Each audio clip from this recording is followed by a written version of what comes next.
Hello everyone, स्वागत है PW only IAS में। आज है chapter directive principles of state policies, chapter number 8।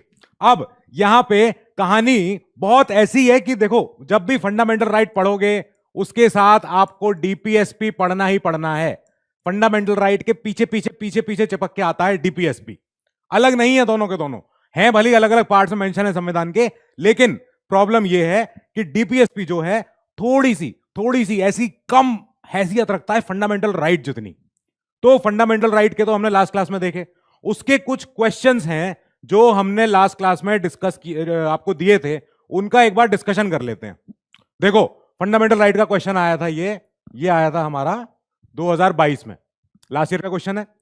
Question simple नहीं है भाई, क्वेश्चन है थोड़ा सा मॉडरेटली डिफिकल्ट है, पर अगर आपने ट्रिक पकड़ ली तो आपको समझ में आ जाएगा क्या करना है। अब देखो, रिट्स के ऊपर क्वेश्चन आया था कि कोर्ट्स जो रिट्स इशू करती हैं। अब मैंडेमस के ऊपर क्वेश्चन आया कि mandamus will not lie against a private organisation unless it is entrusted with a public duty. ठीक है, तो ये स्टेटमेंट है हमारी बिल्कुल सही। ठीक है, क्यों? क्योंकि मैंडेमस जो है वो खाली सरकारी अथॉरिटीज के अगेंस्ट ही इशू हो सकती है। मैंडेमस का मतलब पता है ना? Mandamus means to command. हम ऑर्डर देते हैं कि ये करो ऐसा वाला, या ये ना करो, जो भी है। तो मैंडेमस हमेशा सरकारी अथॉरिटीज के अगेंस्ट, लोअर कोर्ट्स के अगेंस्ट, एडमिनिस्ट्रेटिव बॉडीज के अगेंस्ट हो सकती है, पर लेजिस्लेटिव बॉडी के अगेंस्ट नहीं होगी। तो मैंडेमस की हमारी पहली स्टेटमेंट हो गई सही। Second statement, mandamus will not lie against a company even though it may be A government company.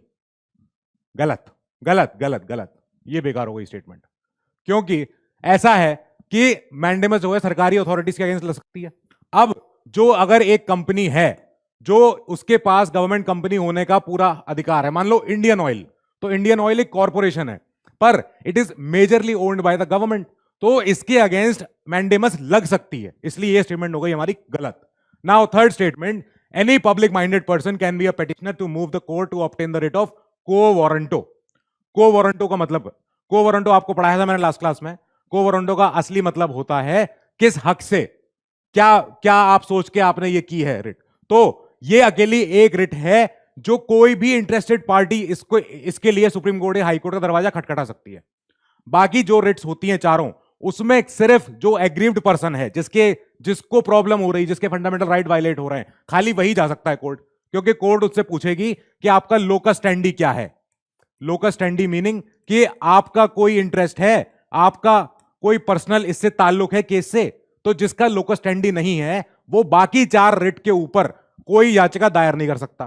पर को वारंटो के तहत कोई भी पेटिशनर, कोई भी इंटरेस्टेड पर्सन, अगर मैं देख रहा हूं किसी के साथ अहित हो रहा है, किसी के साथ गलत कुछ हो रहा है, तो मैं जा सकता हूं सुप्रीम कोर्ट, हाई कोर्ट इस रिट के लिए, को वारंटो। अब यह स्टेटमेंट सही हो गई। Answer is 1 and 3 only. Correct. आसान क्वेश्चन था, टफ तो नहीं था। अगर आपने रिट पूरी पढ़ ली तो आपको समझ में आ जाएगा। यह क्वेश्चन तो बहुत ही आसान है यार, इससे ज्यादा आसान क्या क्वेश्चन बताऊंगा मैं। राइट टू प्राइवेसी, ये यूपीएससी का क्वेश्चन है, पॉलिटी सब्जेक्ट में आ रहा है क्वेश्चन, प्रीलिम्स में, जो बॉटल नेक है, जो एक असली जहां से बच्चे पार नहीं पा पाते हैं। अब right to privacy is protected under which article of the constitution of India? अपने आप बताओ यार, ये तो आंसर मैं बताऊं तो कैसा लगेगा अगर ये मुझे बताना पड़े तो। खैर एनीवे, हमारी जिम्मेदारी है। तो article 21, right to life and personal liberty का एक डायमेंशन ये भी है कि मुझे राइट टू मेरी प्राइवेसी भी चाहिए, वो है। तो राइट टू प्राइवेसी इसका आंसर हो गया, आर्टिकल 21 इसका आंसर हो गया। Now come to a legislation which confers on the executive और एडमिनिस्ट्रेटिव अथॉरिटी। ऐसा कोई कानून जो कार्यपालिका या एडमिनिस्ट्रेटिव प्रशासन पे एक अनगाइडेड और अनकंट्रोल्ड डिस्क्रेशनरी पावर दे रहा है, तो वो कौन सा आर्टिकल का उल्लंघन कर रहा है? ये क्वेश्चन आया था 2021 का क्वेश्चन है, 2 साल पुराना क्वेश्चन, बहुत बढ़िया क्वेश्चन। आंसर है आर्टिकल 14, रूल ऑफ लॉ। कई लोग इसमें आंसर बता रहे हैं कि आर्टिकल 32 है सर इसका आंसर, कि फंडामेंटल राइट का वायलेशन हो रहा है। देखो साहब, कि जब फंडामेंटल राइट का वायलेशन होगा तो आर्टिकल 32 के तहत हम तो सुप्रीम कोर्ट जाएंगे। इसके पहले थोड़ा सोचो, हमने शुरू में एवी डाइसी साहब का एक स्टेटमेंट एनालाइज किया था। ये क्या स्टेटमेंट है? ये स्टेटमेंट क्या कहता है? रूल ऑफ लॉ के, और रूल ऑफ लॉ कहां आता है? रूल ऑफ लॉ आता है आर्टिकल 14 में। No person shall, every person shall be equal in the eyes of law. ठीक है, इक्वल प्रोटेक्शन ऑफ लॉज, तो ये मिलेगा रूल ऑफ लॉ के तहत हमें आर्टिकल 14 के इक्वल है, सबके सब बराबर हैं, किसी के साथ भेदभाव नहीं होगा, कोई ऊपर नीचे नहीं है, किसी के पास भी स्पेशल प्रिविलेज नहीं है। तो रूल ऑफ लॉ का जो वायलेशन हो रहा है वो तब होता है जब कोई भी अथॉरिटी, कोई भी प्रशासन, कोई भी कार्यपालिका एक अनगाइडेड और अनकंट्रोल्ड डिस्क्रेशनरी पावर यूज करती है in the matter of application of law. ठीक है, आया समझ में? जब भी अनगाइडेड और डिस्क्रेशनरी पावर, एकदम विवेक से, अपने मन से सोच के कोई भी अथॉरिटी, कोई पावर, कोई डिसीजन ले कोई in the matter of application of law, कि कानून में किसी आदमी के ऊपर कैसा लगाऊं और किसी आदमी के ऊपर कैसा लगाऊं, तो ये वायलेट कर रहा है हमारा आर्टिकल 14। अब इसका आंसर रूल ऑफ लॉ से मिला हमें, जिसका आंसर है article 14। Option is A correct. ये हो गया हमारा। अब 2020 का क्वेश्चन एक आ गया कि इनमें से ऐसी विच of the following categories of fundamental rights. Fundamental right में कई सारी कैटेगरी थी ना, इक्वालिटी की, फ्रीडम की, राइट अगेंस्ट एक्सप्लॉयटेशन की, तो उन सब में से कौन इनकॉर्पोरेट करती है protection against untouchability as a form of discrimination?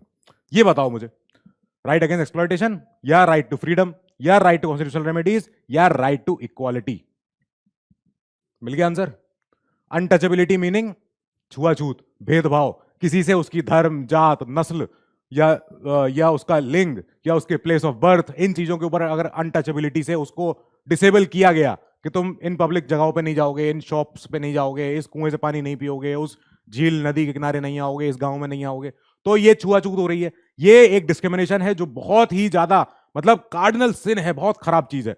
अब ये इक्वालिटी का वायलेशन कर रहा है कि हमने इंसान को इंसान नहीं समझा, हमने ह्यूमन लाइफ को डिग्निफाई, मतलब डिग्निटी के तरीके से उसके साथ डील नहीं किया, किसी पर्सन के साथ। तो आंसर हमारा राइट टू इक्वालिटी। अनटचेबिलिटी का वायलेशन होता है राइट टू इक्वालिटी का। नाउ ये मेंस के क्वेश्चन है, हमारी फ्री की पीडीएफ है जिसमें हमने पीवाईक्यूज मेंस के सारे लगा रखे हैं। यहां पे आपको सारे मेंस के सारे क्वेश्चन मिल जाएंगे। मुझे डिस्कस करने में ये चैप्टर फिर लंबा खिंच जाएगा। मेरा पॉइंट है कि मैं आपको डीपीएसपी खत्म करूं, डीपीएसपी इंपॉर्टेंट है। नाउ इसके बाद डीपीएसपी के क्वेश्चन है अगले, पर मैं यहां दिखाना नहीं चाह रहा हूं क्योंकि उनके आंसर यही है और बहुत आसान क्वेश्चन है। चलो देख ही लेते हैं, आओ देखते हैं कितना टफ क्वेश्चन आया है। अब ये क्वेश्चन है 2013 का, इससे ज्यादा आसान क्वेश्चन क्या बताऊं मैं। Which of the following are fundamental for the governance of the country? क्या होगी governance of the country? DPSP से होती है। अभी समझ में आ जाएगा चैप्टर के एंड में why these answers are so easy. Next question is promotion of international peace. 2014 का क्वेश्चन आया है, पीस एंड सिक्योरिटी। ये कहां पर है? ये भी डीपीएसपी में है। बहुत आसान है क्योंकि हमारा डीपीएसपी का एक उद्देश्य ही यही है, जो इतनी सारी डीपीएसपी लिखी हुई हैं उनमें से एक ये भी है। अब वेलफेयर स्टेट की स्थापना करने का जो स्टेट का जो एक एंडीवर है वो कहां मेंशन है? वो मेंशन है डीपीएसपी में। आसान है ये भी, मतलब बाकी देखना ही नहीं है, कुछ भी नहीं है, सीधे सिंपल वर्ड्स में आंसर है straight. Which principle among the following was added to the DPSP by the 42nd amendment to the constitution? 42वां जब संशोधन आया था तब उससे इन चारों में से कौन सा डीपीएसपी जोड़ा गया है? Correct answer is this. पर ये आपको याद होना चाहिए, तब आएगा समझ में। अभी याद करवाते हैं आगे चल के, ठीक है, इसी चैप्टर में। अब ये क्वेश्चन है 2017 का, इसमें पूछ रहे हैं हमसे कि ये दो स्टेटमेंट देख लो आप, इन दोनों स्टेटमेंट को देखो। With reference to the constitution of India, DPSP constitute limitations upon whom? ठीक है, अगर संविधान को पढ़ रहे हो तो डीपीएसपी से क्या लग रहा है कि इनमें से किसके ऊपर लिमिटेशन लग रही है, किसके ऊपर कोई पाबंदी लग रही है, कोई कुछ भी ऐसा लग रहा है रोकथाम? आंसर इज किसी पे भी नहीं। ये नहीं लिमिटेशन लगाता है, लिमिटेशन लगाता है फंडामेंटल राइट्स। नाउ अब ये आंसर डी क्यों है, नाइदर वन नॉर टू? क्योंकि जो डीपीएसपी होती है, डीपीएसपी कुल मिला के हमारे यहां एक मॉरल लेसन है कि आप ये जरूर करना, ऐसा करके चलना, तो ये बताता है, कोई लिमिटेशन नहीं बता रहा है कि ये ना करो वो ना करो। अब कौन से कॉन्स्टिट्यूशन में कौन सा पार्ट है जो डिक्लेयर करता है ideal of a welfare state? क्या क्वेश्चन है ये 2 साल पुराना क्वेश्चन है, 3 साल पुराना क्वेश्चन है, DPSP question. Separation of judiciary and from the executive, ये कहां पर लिखा हुआ है? ये लिखा हुआ है डीपीएसपी में लिखा हुआ है। ये भी डीपीएसपी है हमारा। सारे के सारे सिंपल स्ट्रेट, मतलब उठा के टेक्स्ट बुक क्वेश्चन पूछ लिए गए। कॉन्सेंट्रेशन ऑफ वेल्थ कौन सा, क्या चीज वायलेट करता है? क्या हमारा राइट टू इक्वालिटी वायलेट करता है? क्या हमारा राइट टू फ्रीडम वायलेट करता है? क्या हमारा कंसेप्ट ऑफ वेलफेयर वायलेट करता है? तो आंसर है इनमें से कुछ नहीं, डीपीएसपी। क्योंकि डीपीएसपी स्पेसिफिकली बोलता है कि कॉन्सेंट्रेशन ऑफ वेल्थ को स्टेट एंडीवर करेगा कि ये चीज ज्यादा ना हो। अब आपका तो राइट टू इक्वालिटी थोड़ी वायलेट होगा। अगर कोई आदमी बहुत रिच है, देश का सबसे अमीर आदमी है, तो वो मेरे कौन सा फंडामेंटल राइट का वायलेशन कर रहा है? वो तो मैं अपनी मेहनत से जो कमाऊं, जो करूं, जो खाऊं, वो मेरी है। अब वो अगर कोई कॉन्सेंट्रेशन ऑफ वेल्थ कर रहा है, दैट मीन्स उसकी वो मेहनत है या जो भी है। अब वो directive principle of state policy का एक उल्लंघन है कि कॉन्सेंट्रेशन ऑफ वेल्थ बहुत ज्यादा ना हो जाए, ताकि एक बहुत बड़ा तबका होगा जिसके पास संसाधन नहीं होंगे। ये डीपीएसपी कहता है। आंसर मिल गया हमको। नाउ कमिंग टू एक मेंस का क्वेश्चन है, डिस्कस द पॉसिबल फैक्टर्स। ऐसे क्या क्या, अब देखना, याद रखना, जब भी आप मेंस एग्जाम जब लिखोगे या तैयारी करोगे आंसर राइटिंग का, तो इसमें कई सारे ऐसे जिसे कहते हैं डायरेक्टिव वर्ड्स ऐसे मिलेंगे आपको। ये क्या होते हैं अभी मैं बताता हूं, यहीं कहीं बता देता हूं। डायरेक्टिव वर्ड्स, वर्ड्स जैसे डिस्कस, ठीक है, जैसे एक्सप्लेन, जैसे एक्सप्लेन, है ना, और कमेंट, कमेंट, एनालाइज। इस तरीके से आपको क्वेश्चन देखने को मिलेंगे जब भी आप सब्जेक्टिव क्वेश्चंस देखोगे। आई हम्बली बेग यू कि ये आप समझ लेना कि ये इंपॉर्टेंट क्यों बन रहा है। जब भी हम ये चीज पढ़ रहे हैं तो इससे पता है क्या होगा।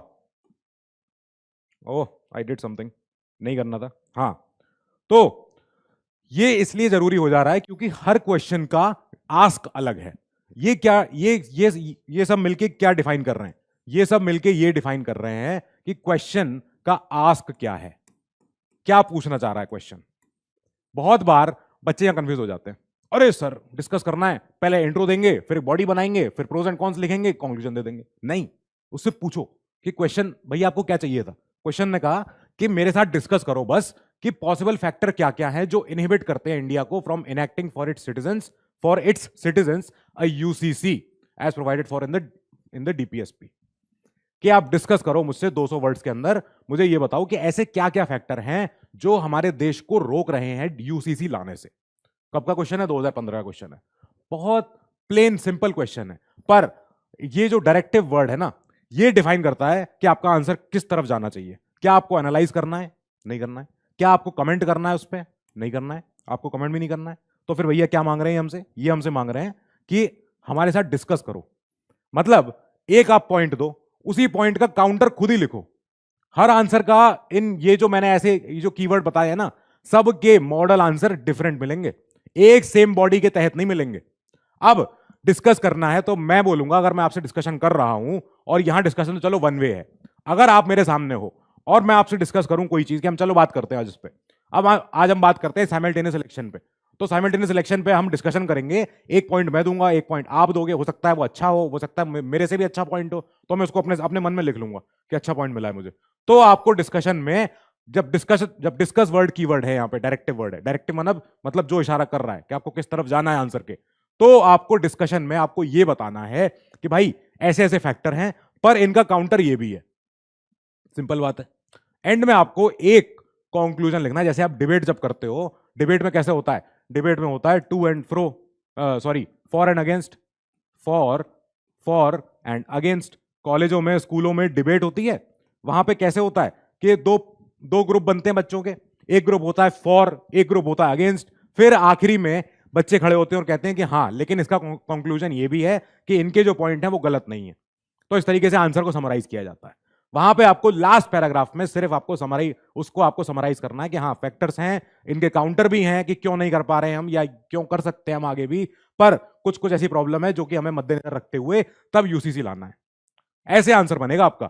डिस्कस वर्ड पे ध्यान दे देना, जहां भी कहीं ऐसे लिखा हो, एनालाइज लिखा हो, कमेंट लिखा हो, कुछ भी लिखा हो, ठीक है। ये आपके बनेंगे आगे चल के मेंस के आंसर, और आपका आंसर समझ में आ जाएगा कि हाँ ये ट्रेन होके आया बच्चा, इसको आता है। अब शुरू करते हैं डीपीएसपी की कहानी। जब इंडिपेंडेंस से पहले हमने देखा था कि ब्रिटिश रूल में बहुत ज्यादा पुलिसगिरी हो रही थी, बहुत ज्यादा पुलिस स्टेट बन गया था, एक ये बन गया था। पुलिस स्टेट क्या कर रहा था? किसी को भी उठाई अरेस्ट कर दिया, कि बेमतलब अरेस्ट कर दिया। रात में घर में आए 6 बजे बाद विमेन को अरेस्ट कर लिए, कुछ भी कर सकते थे ये लोग। तो उस समय इनके पास, क्योंकि ये हमारे नहीं थे ना, हमारे चुन के बैठे हुए हमारे ये एमपी एमएलए तो थे ही नहीं, कोई गवर्नर जनरल वाइस रॉय साहब। ये क्या करते थे? तानाशाही करते थे, मनमानी करते थे, आर्बिट्रेरी डिसीजंस पास करते थे, और एग्जीक्यूटिव कार्यपालिका की तानाशाही होती थी कलेक्टर साहब की। कलेक्टर साहब उस समय रेवेन्यू भी देख रहे हैं, कलेक्टर साहब उस समय भाई एडमिनिस्ट्रेशन भी देख रहे हैं। तो वो कमिश्नर ऑफ इनकम टैक्स का भी रोल निभा रहे हैं और साथ ही ये भी कर रहे हैं अपनी पूरे जिले की या पूरे आगे सूबे की प्रशासन, वो भी देखना है उन्हें। तो जब एक पर्सन में बहुत ज्यादा हमने अथॉरिटी वेस्ट कर दी, अथॉरिटी वेस्ट करना, wasting of too much power, wasting of too much power, ये हो गया हमारे यहां। ये हमने देखा, हमने जब ये पढ़ लिया, हमने ये देख लिया कि ये हमने क्या कर दिया, ये कैसे हो गया, तब हम समझे कि अच्छा इसको रोकना है, इस चीज को। पुलिस स्टेट क्या करता है, a state whose government institutions exercise an extreme level of control over civil society and liberties. हर चीज पे तानाशाही, हर चीज पे काबू करना, हर चीज को दबा के कंट्रोल करके बिठा के चलना। किसी ने अखबार में कुछ लिख दिया तो उसका अखबार बंद कर दिया, किसी ने कोई ऐसी बात बोल दी जो चौराहे पे खड़े होकर 4 लोग डिस्कस कर रहे हैं, कोई आए, दरोगा ने कहा ऐसी बातें क्यों कर रहे हो, चलो अंदर थाने, ले गए उठा के। अब ये हो रहा था, इस पुलिस स्टेट को हमने खत्म किया 1947 में पूरी तौर से कंप्लीट तौर से। उससे पहले ही हालांकि लॉर्ड लिनलिथगो और लॉर्ड वेवेल के टाइम पे भी समझ गए थे कि अब ये इंडियंस को हम कह के भी मनवा नहीं पाएंगे। तो 1947 में ये जब चीजें खत्म हो गई, उसके बाद जब हम आजाद हुए, हमने कहा पहली तो ये कल्पना करो एक वेलफेयर स्टेट की, एक ऐसे स्टेट की जो सबकी भलाई कर रहा है, जो सबका विकास करना चाह रहा है, जो सबके वेलबींग की बात कर रहा है। तो concept of government in which the state plays a key role in the protection and promotion of the economic and social wellbeing, के लोगों के आर्थिक वेलबींग की और सामाजिक वेलबींग की।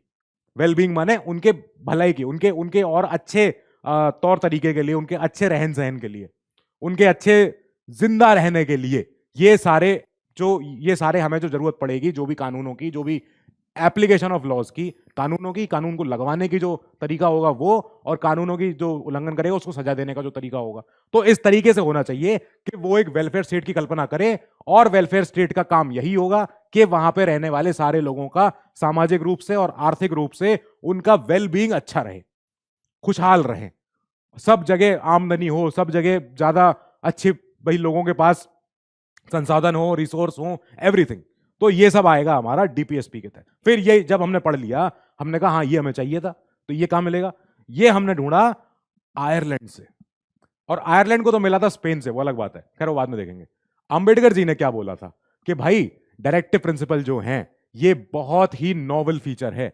ये एक्चुअली अंबेडकर जी का फेवरेट टॉपिक था कि अगर स्टेट कल्पना कर ले कि हम इसको दिमाग में रखेंगे हर समय कोई भी कानून बनाते समय, तो स्टेट कभी गलती करेगा ही नहीं, कभी नहीं कर सकता गलती। डीपीएसपी इतने प्यारे हैं, इतने अच्छे हैं, तो इन्होंने कहा ये बहुत ही नॉवल फीचर है हमारे संविधान में। और ये हमने पढ़ा है बाहर के संविधान से। कहां से पढ़ा है हमने पढ़ा है आयर से। आयर क्या हो गया, ये आयर माने आयरिश कॉन्स्टिट्यूशन, लिखा हुआ है ये रहा, आयरिश कॉन्स्टिट्यूशन। इस संविधान को बोलते हैं आयर, ठीक है, एयर है, कुछ भी बोल लो इसको। तो ये हमने बोरो किया यहां से कि आयरिश कॉन्स्टिट्यूशन जो 1937 में बनकर रेडी था, उसमें पहली बार बात हुई डीपीएसपीस की, directive principles of state policy. मतलब कि सरकार को ऐसे कौन निर्देश देगा, स्टेट को ऐसे कौन निर्देश देगा कि कोई भी कानून मत बनाना, थोड़ा सोच समझ के बनाना, और बनाना तो ये कुछ ऐसे पॉइंट है दिमाग में रखना, ठीक है। ये हमने यहां से ले लिया, हमने डाल लिया अपने पार्ट 4 में। पार्ट 4 में आ गया ये हमारा आर्टिकल 36 से लेके आर्टिकल 51 के बीच में, सारे हमारे 36 से 51 के बीच में सारे डीपीएसपी लिखे हुए एक के पीछे एक। अब डीपीएसपी के क्लासिफिकेशन भी है कि कैसा डीपीएसपी है, क्या नहीं है इसमें, वो अभी आगे देखते हैं। नाउ अगला देखते हैं। हाँ, ये फोटो है वहां की, ये इनको मिला है स्पेन से। स्पेन से ओरिजिनली तो चलो स्पेन से आए, पर कोई भी क्वेश्चन आता है कि साहब इंडिया को कहां से मिला है, आयरलैंड से मिला है, खत्म हो गई बात। नाउ ग्रैनवेल ऑस्टिन साहब, जिनकी आप फोटो देख रहे हो, ये बहुत बड़े जूरिस्ट थे, बहुत बड़े लॉ के स्कॉलर थे, बहुत एकदम लॉ की बहुत बड़े ज्ञाता थे, ये इंग्लैंड के थे। तो इन्होंने एक बात बोली कि जो डीपीएसपी हैं और जो फंडामेंटल राइट हैं, ये हमारे संविधान की कॉन्शियंस बनाते हैं। कॉन्शियंस, कॉन्शियंस ये क्या चीज है भाई? कॉन्शियंस माने होता है चेतना। चेतना मतलब हमारा संविधान जो सोचा हुआ है, जो मांगना चाह रहा था, जो बताना चाह रहा था कि ये चीज रखनी है हमें, ये चीज करनी है हमें, हमारा कॉन्शियंस है। मैं अपनी कॉन्शियंस से ऐसा नहीं कर सकता कि मैं आपको कोई पॉइंट ना पढ़ाऊं, क्योंकि मेरी कॉन्शियंस, मैं अपने आप को मैं भैया कैसे जवाब दूंगा कि मैंने आपको नहीं पढ़ाया। तो ये मेरी जिम्मेदारी है कि मैं आपको पूरा पढ़ाऊं। अब जो मुझे अंतरात्मा से ही आवाज आ रही है कि मुझे ये पढ़ाना है, मुझे कोई टॉपिक छोड़ना नहीं है, मुझे पूरा लक्ष्मीकांत इनको बच्चों को पूरा कवर करके ऐसे देके देना है कि भैया प्रीलिम्स में इनका 14-15 क्वेश्चन जो आएंगे, 15-20 भी क्वेश्चन आए, मैं तो कहता हूं और ज्यादा आ जाए पॉलिटी के, तो ये फोड़ के आए क्वेश्चन, चमका के आ जाए पूरा का पूरा वहीं के वहीं। तो ये मेरी चेतना है कि मेरी जिम्मेदारी है ये। ऐसे ही संविधान की जो चेतना है वो हमारी दिखती है फंडामेंटल राइट और डीपीएसपीज में। हमारा फिलॉसफी क्या है संविधान का, हमारा कॉन्स्टिट्यूशन क्या है, क्या कहना चाह रहा है चेतना, कुल मिला के है ये एक हमारा मॉरल लेसन। इसीलिए ये अंबेडकर जी का इतना फेवरेट था कि भाई अगर ये याद रह जाएंगे, अगर ये याद रह जाएंगे तो हमारा काम हो जाएगा। अगर आने वाली सरकारों को, क्योंकि अंबेडकर जी तो तब के हैं जब इन्होंने लिखा है संविधान, इन्होंने सोच के रखा था कि मैं डीपीएसपी को पार्ट 4 में ऊपर ऊपर रखूंगा, फंडामेंटल राइट के पीछे ही पीछे जस्ट। और मैं बोलूंगा कि जब भी किसी गवर्नमेंट को कोई भी कानून आने होंगे, पार्लियामेंट को कोई कानून बनाने होंगे, इवन जुडिशरी को जब अगर कोई कानून को समझना होगा, वो एक बार इसको याद कर ले, हमारे संविधान की फिलॉसफी जो झलकती है फंडामेंटल राइट में भी, कि क्या देना चाह रहा है लोगों को, और लोगों को दिलवाने के लिए जो स्टेट है वो स्टेट क्या याद करे जो लोगों तक पहुंचे। तो वो जो स्टेट जो याद करेगा वो होगा डीपीएसपी में। अब डीपीएसपी में और फंडामेंटल राइट को मिला दो तो हमारा बन जाएगा हमारा फिलॉसफी, मतलब हमारे संविधान का कुल मिला के the why of the constitution. The why, ये बहुत बड़ा क्वेश्चन है, ये मेरे से इंटरव्यू में पूछा भी था। The why of the constitution, of the constitution, constitution, बड़ा अच्छा क्वेश्चन था ये। कि हमारा, जैसे कहते हैं ना कि हम जान गए हैं कि स्पेस में क्या है, या नोन स्पेस में क्या है, अंतरिक्ष में क्या है, पर हम जान गए हैं कि अच्छा ठीक है ये एक अर्थ है, सोलर सिस्टम है, ये सब कुछ है, पर स्पेस क्यों है, यूनिवर्स क्यों है, the why of the universe का आंसर हमें नहीं पता है। ठीक है, ये फिलॉसफी के क्वेश्चन होते हैं। ये फिलॉसफी की जो साइंस और फिजिक्स के क्वेश्चन है, केमिस्ट्री के क्वेश्चन है, वो तो बता देते हैं हाउ, कि क्यों है, कैसे, मतलब कैसे है, क्या है, बता देते हैं। जो क्यों का क्वेश्चन होता है ना, ये क्वेश्चन आता है इसमें फिलॉसफी में, कि यूनिवर्स क्यों है, अर्थ क्यों है, सोलर सिस्टम क्यों है, बिग बैंग क्यों हुआ है, आज हम कहां हैं, क्यों ऐसे हैं, क्या पर्पस क्या है, उद्देश्य क्या है, इसका मीनिंग क्या है लाइफ का। तो ये वाले जो क्वेश्चन होते हैं फिलॉसफी वाले, ऐसे ही क्वेश्चन जब फिलॉसफी समझनी हो संविधान की, हम पढ़ लेते हैं फंडामेंटल राइट और डीपीएसपी, हम समझ जाते हैं हमारा संविधान क्यों है, रिटर्न क्यों है, सबसे बड़ा क्यों है, लेंदी क्यों है, इतना सब कुछ क्यों लिए बैठा है, समेटे बैठा है, जरूरी है उसके लिए आप 2 चैप्टर पढ़ लो, आपके दिमाग में क्लैरिटी आ जाएगी। तो the why of the constitution answers, इसका आंसर मिलता है यहीं पे। बस अगर आपको ये स्टेटमेंट याद रह गई तो आपको ये वाला क्वेश्चन आसान मिल गया। ठीक है, नाउ कमिंग टू द, इनका फीचर क्या है। Feature, the non justiciable nature. बहुत पहले ही, सबसे पहले ही ऊपर उन साहब की बात हम याद करेंगे जिनको कि हम बहुत ज्यादा सम्मान से याद करते हैं।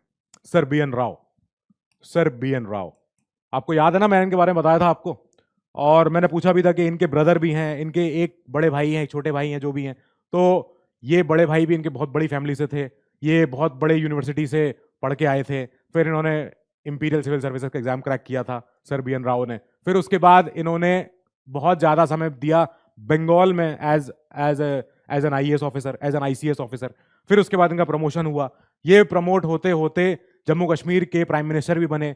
जम्मू कश्मीर के राजा के साथ इनकी मतभेद होते थे, इन्होंने रेजिग्नेशन दे दिया कि मुझे नहीं बनना, काम ही नहीं, वो मेरी बात ही नहीं सुन रहे। फिर ये आ गए वापस और इन्होंने हाई कोर्ट में प्रैक्टिस करी हमारे यहाँ।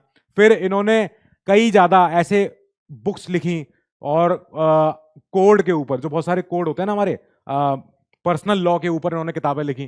तो कई सारे बड़े बड़े लॉ स्कॉलर्स के साथ बैठ के इन्होंने डिस्कशन किया। हमारे संविधान सभा के कॉन्स्टिट्यूशनल एडवाइजर भी थे, और इन्होंने जा जाके सारे वर्ल्ड के संविधानों को खंगाला है, पढ़ा है, वहां के बड़े बड़े जजेस से, लॉयर्स के साथ, स्कॉलर्स के साथ बैठ के इन्होंने चर्चाएं करी हैं। तो इनको वहां समझ में आया कि अच्छा, एक तो हमें पॉइंट है कि मैंने आपको लास्ट क्लास में बताया था और उसके पहले बता चुका हूं कि इनको अमेरिका के एक बहुत बड़े लॉ स्कॉलर ने बता दिया था कि आप डीपीएल मत रखना, है ना, ड्यू प्रोसेस ऑफ लॉ मत करना, आप पीईबीएल रखना, प्रोसीजर एस्टैब्लिश बाय लॉ। बस आप ये मेंशन करना, क्योंकि आपकी जुडिशरी अभी नई नई है, अभी इसको सीखने समझने में टाइम लगेगा। अभी डीपीएल रख दोगे तो जुडिशरी के ऊपर एक्सेसिव बर्डन आ जाएगा, आप नहीं कर पाओगे। तो ये हुआ। फिर इसके बाद ये वापस इंडिया आए। इनको पता है एक और जगह का पोजीशन का ऑफर था, यूनाइटेड नेशंस का सेक्रेटरी जनरल बनने का इनके पास ऑफर था। फिर ये गए international court of justice, ICJ, ICJ, Hague, पता है ना? तो ये इंटरनेशनल कोर्ट ऑफ जस्टिस में गए, वहां जज बन के गए और वहां जाके इनकी डेथ हो गई। तो वहां जाके इनका स्वर्गवास हुआ और ये वहां, और वहां से फिर इंडिया वापस नहीं आए।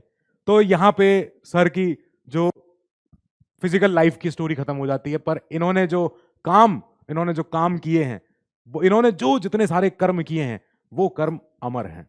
वो कर्म हमारे एनसीईआरटी में है। सोचिए, इतने बड़े आपको औहदा, मतलब इतने बड़े आपको सम्मान चाहिए कि यही हम सपना देखना चाहिए कि हम इतने बड़े हाई पोस्ट पे पहुंच पाए, इतने ऐसे नाम कर पाए कि हम बच्चों के हमेशा आने वाले स्कूल की हिस्ट्री की, पॉलिटिक्स की किताबों में हमारा नाम आ जाए।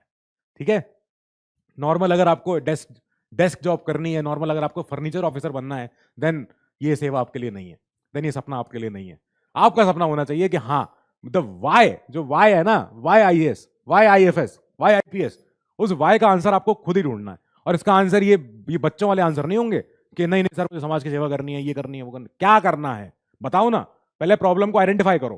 प्रॉब्लम को सॉल्व करने का पहला कदम ही होता है कि आप प्रॉब्लम को पहले आइडेंटिफाई कर लो। क्या प्रॉब्लम ये है सर, मैं समाज में उठता बैठता हूं, मैं देखता हूं कि साहब सब इतनी ज्यादा कुरीतियां हैं, इतनी ज्यादा प्रॉब्लम है, बुराइयां हैं, इसमें से मैं ये काम अच्छा कर सकता हूं। इंटरव्यू बोर्ड को चमक जाए एक बार में कि या ही नोज, ही और शी नोज क्या करने आया है वो। ये होता है। तो सर BN राव के ऊपर आते हैं वापस। इन्होंने रेकमेंड किया था कि जितने भी हमारे राइट्स ऑफ इंडिविजुअल हैं, ये इनको डिवाइड कर दो आप दो कैटेगरी में। कैसे कर दो आप? एक कैटेगरी होगी जस्टिशिएबल, एक होगी नॉन जस्टिशिएबल। ये बोला था इन्होंने। इसका मतलब क्या हुआ कि लीगली ये एनफोर्सिएबल नहीं है हमारी डीपीएसपी, लीगली नॉट एनफोर्सिएबल। ओहो वाह सर, आप तो एक के पीछे एक बड़े बड़े वर्ड बोलते जा रहे हो, हमें समझ में ही नहीं आ रहा। अभी बताता हूं। तो इसका मतलब ये है कि मान लो आपका फंडामेंटल राइट का उल्लंघन हो गया, राइट टू इक्वालिटी का, किसी ने आपके साथ भेदभाव कर दिया। फिर इसके बाद क्या होगा? आप जाओगे सुप्रीम कोर्ट, आप जाओगे कोर्ट में, बोलोगे सर देखो क्या किया मेरे साथ। फिर आप जब जा पा रहे हो कोर्ट में और कोर्ट उसके ऊपर कदम उठा पा रही है किसी रिट जुरिस्डिक्शन के तहत, कोई भी writ of habeas corpus, mandamus, certiorari, तो इसके तहत क्या होगा कि आपका राइट का वापस से एनफोर्समेंट हो जाएगा। तो फंडामेंटल राइट जो होते हैं वो जस्टिशिएबल भी हैं कि आप उनके ऊपर, उनके वायलेशन के लिए आप सुप्रीम कोर्ट जा सकते हो और सुप्रीम कोर्ट उनको लीगली एनफोर्स करा भी सकती है कि भाई सही करो उसको, क्या हुआ उसके साथ देखो जरा। ये हो सकता है। नॉन जस्टिशिएबल जहां होगा, नॉन जस्टिशिएबल माने अगर राइट का उल्लंघन हुआ है, ऐसे कोई राइट का जो नॉन जस्टिशिएबल है, तो उसके लिए ना तो आप सुप्रीम कोर्ट जा सकते हो और ना ही सुप्रीम कोर्ट उसको इंप्लीमेंट करवा सकती है जब उसका उल्लंघन हो गया हो। आई बात समझ में? ये होता है लीगली नॉट एनफोर्सिएबल। ये पार्ट आता है कोर्ट के एक्शन में, ये पार्ट आता है हमारे इंडिविजुअल के एक्शन में जब मैं कोर्ट पहुंचता हूं। हर चीज का यहां डेफिनेशन होती है। देखो पॉलिटी में कि एक के आपको पता होगा कि एक हो गया भैया सेसीडेशन, कि भाई सेसेशन ऑफ टेरिटरी, एक हो गया सेटलमेंट ऑफ टेरिटरी। मैंने बताया था आपको, याद है जब हम पढ़ रहे थे यूनियन एंड इट्स टेरिटरीज। तो आप बताना मुझे, वहां पे मैंने आपको बताया था कि सुप्रीम कोर्ट ने 9 साल बाद अपने फैसले में एक चीज नहीं बोली थी कि सेटलमेंट करने के लिए कोई आपको संविधान संशोधन अधिनियम नहीं लाना है, पर जब आप सेसीड कर रहे हो तो आपको आर्टिकल 368 के तहत अमेंडमेंट लाना है। याद आया? ठीक है। तो सर BN राव ने तभी बोल दिया था, इन्होंने एक्चुअली रफ हमारा ड्राफ्ट बनाया है कॉन्स्टिट्यूशन का। जो पहले 6 महीने में जो इन्होंने मेहनत करी है, वही रफ ड्राफ्ट को फिर भाई ड्राफ्टिंग कमेटी ने सुधारा, ऊपर से नीचे तक सही किया, अम्बेडकर जी ने पूरा भाई कॉन्स्टिट्यूशन को मोल्ड कर दिया, सब कुछ कर दिया। पर जो रफ स्केच आ गया संविधान का, वो आ गया सर BN राव के बनाने से। इनका नाम के आगे सर लगता है, तो बहुत नाम इज्जत से लो, बहुत बड़े आदमी। सो आर्टिकल 37 हमारे पहले आर्टिकल पे चलते हैं। कॉन्स्टिट्यूशन क्या बोल रहा है? अपने आप से बोल रहा है कि ये जो प्रिंसिपल हैं, ये फंडामेंटल नेचर के तो हैं, and it shall be the duty of the state to apply these principles in making of laws. अब यहां पे हर एक वर्ड पे आते हैं, तो पहले तो हमें ये देख लो, स्टेट की डेफिनेशन वही होगी जो पार्ट 3 में लिखी है। आपको याद है लास्ट क्लास में हमने स्टेट की डेफिनेशन पे पूरी चर्चा करी थी कि स्टेट की डेफिनेशन ऐसी होगी, स्टेट ये हो सकता है, स्टेट का ऑर्गन का पार्ट ये भी है, स्टेट के पार्ट में ये नहीं आता है। सुप्रीम कोर्ट का जब जुडिशियल कैपेसिटी में वो काम करेगी तब वो स्टेट के पार्ट में नहीं होगी। ये सारी बातें। तो जो स्टेट का यहां पे जो डेफिनेशन, ये वर्ड का जो मतलब है, वो वही मतलब है जो पार्ट 3 में फंडामेंटल राइट के आर्टिकल 12 में जो स्टेट की डेफिनेशन दी हुई थी। सेम वही सेम वही स्टेट का मीनिंग होगा यहां पे। तो संविधान कह रहा है कि ये जो प्रिंसिपल हैं ये हैं फंडामेंटल नेचर के हैं और ये गवर्नेंस ऑफ द कंट्री में हेल्प करते हैं और it shall be the duty of the state, ये स्टेट की ड्यूटी होगी ही होगी कि वो इनको अप्लाई करे, इनको अप्लाई करे जब भी वो कोई लॉ बना रहा हो। बस ये बोला गया आर्टिकल 37। अब आओ, क्या है ये? हमारा स्टेट बैठा है, देखो हमारी लोकसभा की फोटो है, कितनी अच्छी हमारी लोकसभा है। अब ये तो पुरानी लोकसभा की फोटो है, अब तो नया सदन बन गया है। नए सदन की आपने अगर फोटो देखी हो तो उसमें पता है कुछ फीचर हैं बाय द वे। आपने नए लोकसभा हाउस की, लोकसभा के लोअर हाउस की जो फोटो है, अपर हाउस की जो फोटो है, वो तो पब्लिक में आ गई है, इंटरनेट पे आ गई है। उसमें लोकसभा की जो फ्लोर है और छत है, कभी उस पर गौर किया है उसमें क्या है उस छत पे? और अपर हाउस में जो लोकसभा की जो छत है उसकी जो फोटो है, एक बार देखना जरूर और मुझे बताना कि उसमें आपको क्या देखा। ठीक है, तो खैर ये पुरानी फोटो है। ये हो गया हमारा state, that is parliament. Parliament parliament plus executive, executive इसमें इंक्लूडेड है। मैं इसको प्लस करके लिख रहा हूं, नहीं तो आप समझ जाओगे कि पार्लियामेंट का मतलब एग्जीक्यूटिव है, ऐसा नहीं है। ठीक है, एग्जीक्यूटिव। अब पार्लियामेंट मतलब क्या? पार्लियामेंट माने वो 550 लोग जो हम चुन के भेजे हुए हैं। तो ये माननीय right honourable members of parliament जो हैं, इसमें से कुछ एक दल होगा जो रूल करेगा, जो सरकार बनाएगा, मंत्रिमंडल बनाएगा, प्राइम मिनिस्टर उसमें से एक बनेंगे, तो उसको हम बोलेंगे एग्जीक्यूटिव। यानी मान लो मैं एक रफ फोटो बना रहा हूं, ये मैं एक रफ आर्ग्यूमेंट बना रहा हूं यहां पे, अगर इससे आप समझ पाओ तो ठीक है। इतने लोग बैठे हैं, अब इसमें से जनरली तो देखो ट्रेंड ये होता है कि स्पीकर के राइट साइड पे होता है रूलिंग पार्टी। तो मान लेते हैं कि इधर जो लोग बैठे हैं, स्पीकर जी यहां बैठे हैं, ये उनका लोकसभा का स्टाफ बैठा हुआ है। अब यही सारे आपको ऑफिस से संभालने पड़ेंगे जो लोग यहां बीच में बैठे हुए हैं। तो ये तो उनका स्टाफ है लोकसभा का, और यहां पे बैठेगी हमारी रूलिंग पार्टी, ऐसा कुछ। और भी पीछे तक सीटें हैं यहां पे, पर यहां पे रूलिंग पार्टी बैठी हुई है। ये लोग क्या करेंगे, ये इसी सदन का हिस्सा है। बाकी सारे लोग मिलकर सवाल पूछते हैं इनसे कि मालिक क्या हुआ, कब आएगा कानून, या क्यों आया ये कानून, या क्यों लाए हो ये कानून। तो यानी कि पार्लियामेंट ये पूरी बॉडी है। ठीक है, पूरी बॉडी है। ये लोग भी मेंबर ऑफ पार्लियामेंट तो है ही ना। अब ये पार्लियामेंट इनसे सवाल पूछती है कि तुम हमारी बदौलत यहां बने हो, हम सब लोगों के लिए तुम जिम्मेदार हो, बताओ पहले तुम ऐसे ऐसे कानून क्यों लेके आए हो, जवाब दो। रिटर्न में दो चाहे ओरल दो, हम नहीं जानते, पर दो जवाब। तो ये हमारा स्टेट है। स्टेट बनाता है जब भी पॉलिसी, पॉलिसी माने कोई भी नीति, हिंदी में लिख रहा हूं समझ में आ जाएगा। ठीक है, नीतियां हमारी, जब भी कोई पॉलिसी बनती है, कोई भी हमारी स्कीम बनती है, कोई हमारा कानून बनता है, कोई एग्जीक्यूटिव ऑर्डर पास होता है, तो इसको याद रखना है स्टेट को खाली एक चीज, जो है हमारा directive principles of state policy. अरे प्रिंसिपल की स्पेलिंग कितनी खराब है, देखो ये प्रिंसिपल है, ये गलत स्पेलिंग है, यहां PLE होना चाहिए था। चलो ठीक है, ओके। अब आएंगे हम अंबेडकर जी के एक कोट पे। अंबेडकर जी ने जो बोला था कि मैं इन्हें बोलता हूं इंस्ट्रूमेंट ऑफ इंस्ट्रक्शंस, कि ये इंस्ट्रूमेंट ऑफ इंस्ट्रक्शंस हैं जो GOI 1935 में पहले से मौजूद थे। ठीक है, वहां पे GOI 1935 में क्या होता था, 1935 यानी आजादी से 12 साल पहले जो GOI 1935 आया, जिसका एक मॉडर्न रूप है हमारा संविधान, उसमें बहुत सारी चीजें वहां से उठा के। तो 1935 GOI में एक चीज बोली गई कि देखो जो गवर्नर जनरल होगा ऑफ इंडिया, वाइसरॉय जो भी है, तो इसको हम कुछ इंस्ट्रूमेंट ऑफ इंस्ट्रक्शन दे रहे हैं, कुछ हम इंस्ट्रक्शन इसको देंगे, कुछ इनको निर्देश देंगे। ये निर्देश, मैं हर चीज इंग्लिश में, मैं हर चीज हिंदी में बोल रहा हूं ताकि कई बच्चे हैं जो हिंदी माध्यम से हैं, इनको प्रॉब्लम आ रही है इन लेक्चर्स को ग्रास्प करने में। तो मेरी कोशिश है कि कोई भी बच्चे का बस उससे नॉलेज छूट ना जाए, मैं बोल रहा हूं तो समझता जाए और लिखते जाए। लिख रहे हो ना, लिखते चलना। जब भी कोई दिशा निर्देश दिए जा रहे हैं गवर्नर जनरल को, वाइसरॉय को, तो उसका एक तरीका होगा। पॉलिटी यही है, हर चीज का पहले तरीका बताओ कैसे होगा। कोई भी मनमर्जी सुबह उठ के आज उठ के सुबह सोच के ये नहीं सोचना है कि भाई आज से टैक्स है पेन के ऊपर 50 रुपए ज्यादा, नहीं ऐसे नहीं होता है। पहले इसका तरीका बताओ कि 50 रुपए इसके ऊपर ज्यादा क्यों है और कैसे लगेगा और किस कानून के तहत लगेगा, तो पहले कानून बताओ पूरा। अब ऐसे होता है पूरा, हर चीज का सिस्टम पहले बनाओ, तब उसमें जब सिस्टम में चीजें फिट होंगी तब समझा जाएगा। यही काम आपको संभालना है आगे चल के, यही करना पड़ेगा। तो जब इंस्ट्रूमेंट आए इंस्ट्रक्शन के, उन्होंने मॉडर्न रूप लिया DPSP का। डीपीएसपी ये वही इंस्ट्रूमेंट ऑफ इंस्ट्रक्शन है जो मिले थे governor general and to the governors of the colonies of India.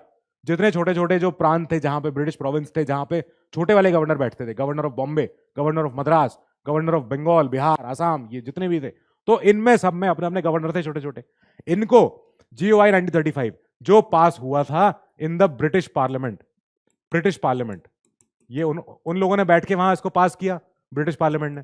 अब इनको वहां पास करके बोल दिया कि ये डॉक्यूमेंट है और ये 1000 पन्नों का डॉक्यूमेंट है, इसे ले जाओ इंडिया, जाओ और इसको पढ़ लेना। इसमें लिखे इंस्ट्रक्शन, इसमें लिखे इंस्ट्रूमेंट ऑफ इंस्ट्रक्शन कि ये कैसे तुम्हें काम करना है। अब ये जो जितने इंडियंस उपद्रवी हो गए हैं, जो ये मान नहीं रहे आपकी बात, गांधी जी इतने आंदोलन कर रहे हैं, एक काम करो, कुछ हम तुम्हें बना के दे रहे हैं डॉक्यूमेंट, और इसको लेके जाना, इसको दिमाग में रखना, अगला कोई एक्ट कोई पास करते समय, बनाते समय, ठीक है सर, कर लेंगे।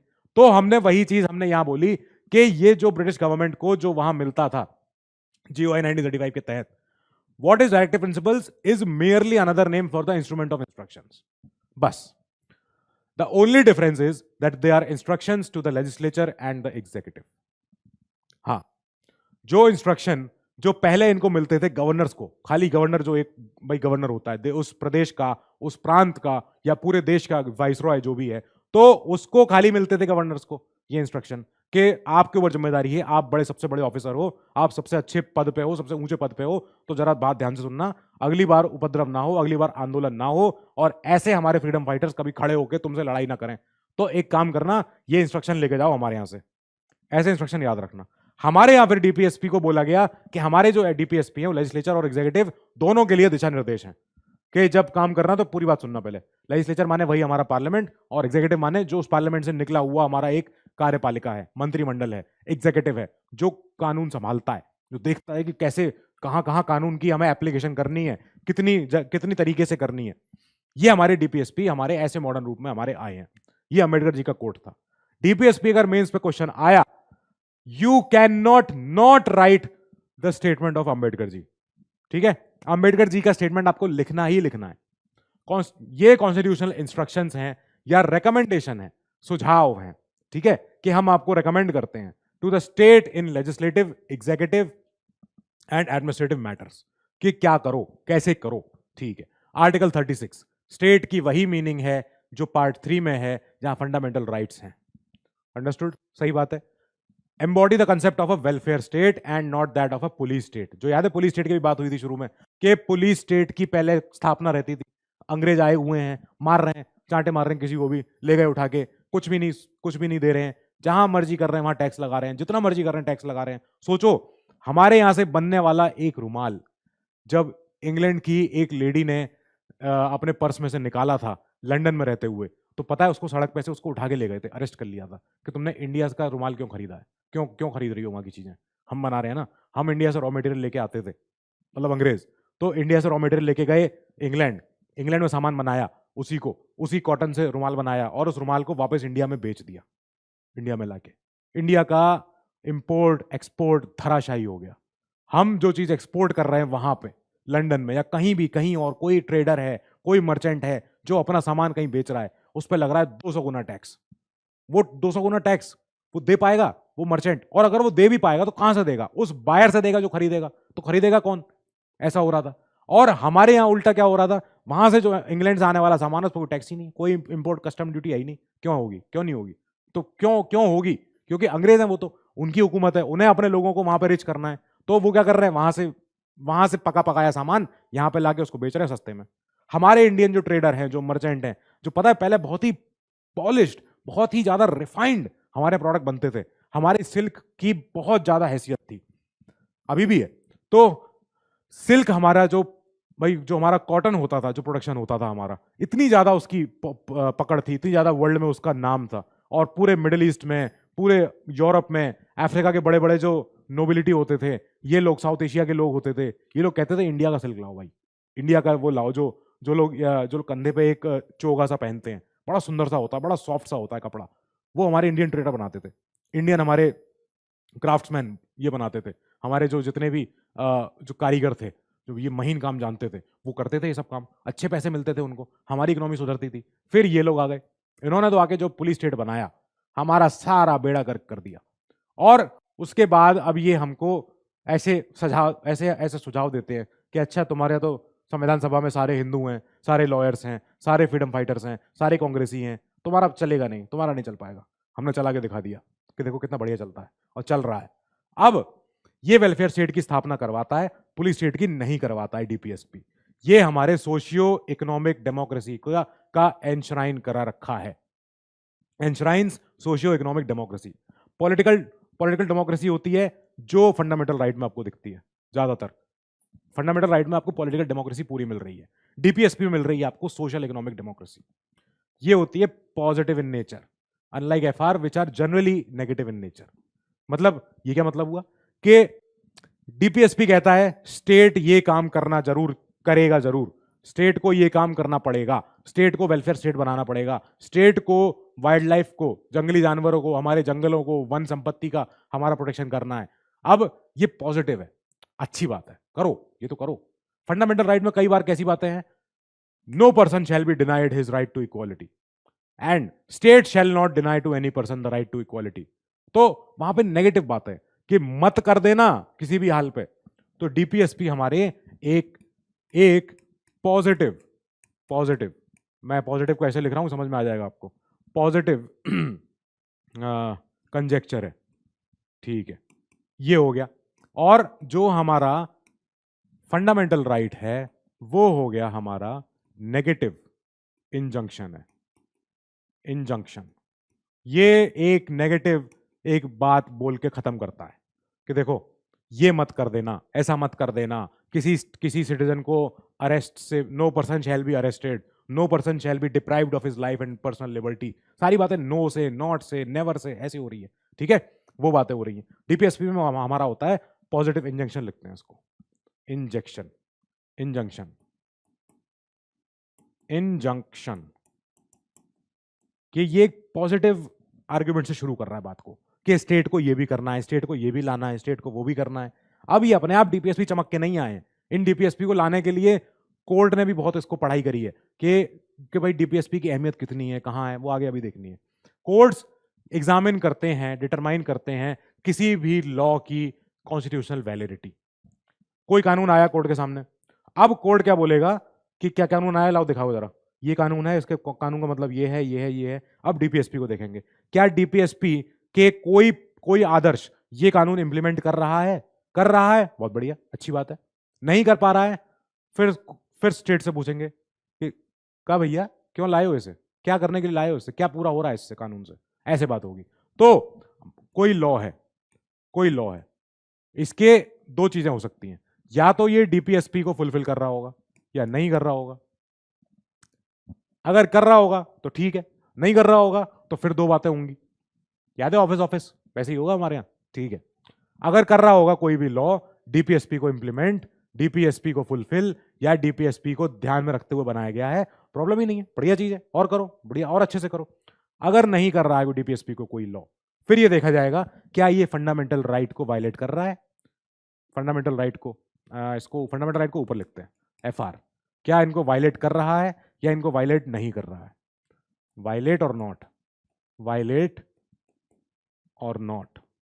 फिर सवाल पूछा जाएगा कि हाँ भाई फंडामेंटल राइट का वायलेशन हो रहा है, कोई जवाब है, कोई आर्गुमेंट है, कैसे हो रहा है ये।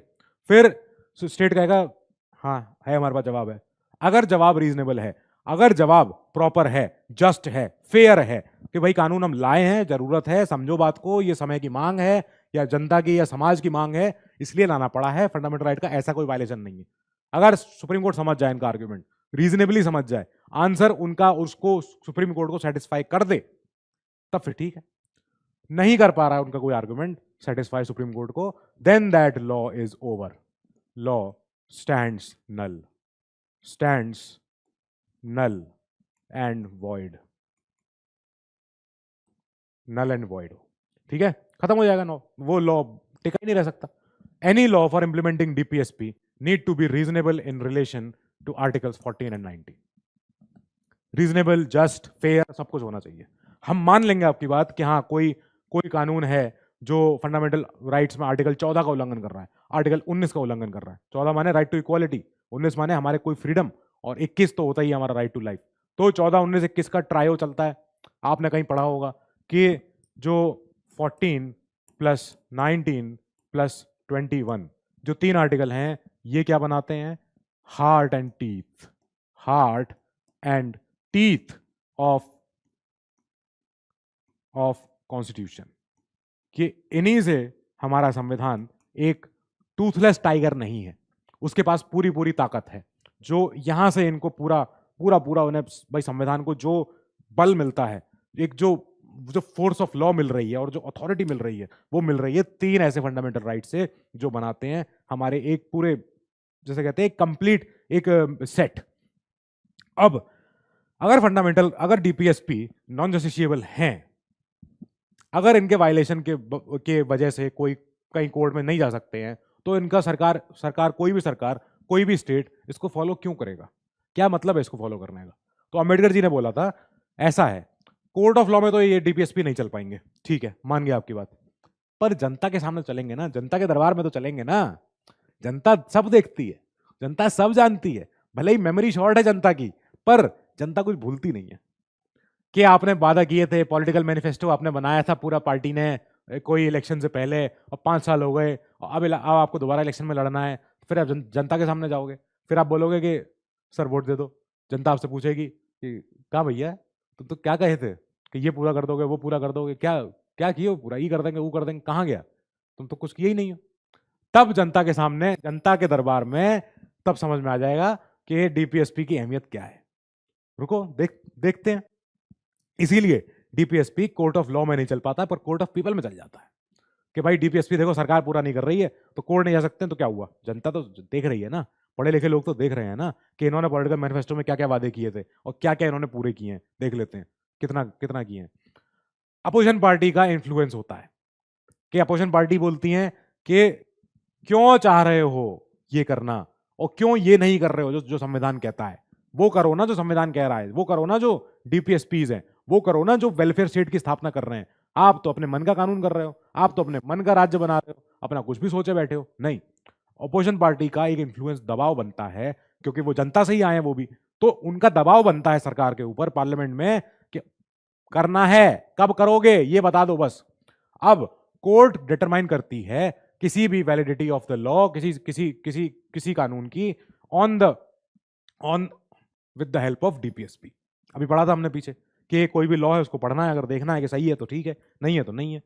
अब इनके क्लासिफिकेशन है, कुछ मोटे मोटे क्लासिफिकेशन है कि देखो जब आप पार्ट 4 खोलोगे ना जब कॉन्स्टिट्यूशन का, तो कॉन्स्टिट्यूशन में पार्ट 4 में ऐसा नहीं है, उसमें सीधा लिखा है आर्टिकल 36, 37, 38, 39, 40, 41, 42 ऐसे करके 51 तक। पर हमें जो 3 कैटेगरी दिखती हैं, एक दिखती है सोशलिस्टिक, एक दिखती है गांधीयन, एक दिखती है लिबरल इंटेलेक्चुअल। सर ये क्या ले आए हो आप? सोशलिस्टिक माने साम्यवादी, साम्यवादी, ठीक है। ये क्या हुआ सर, ये क्या करेगा?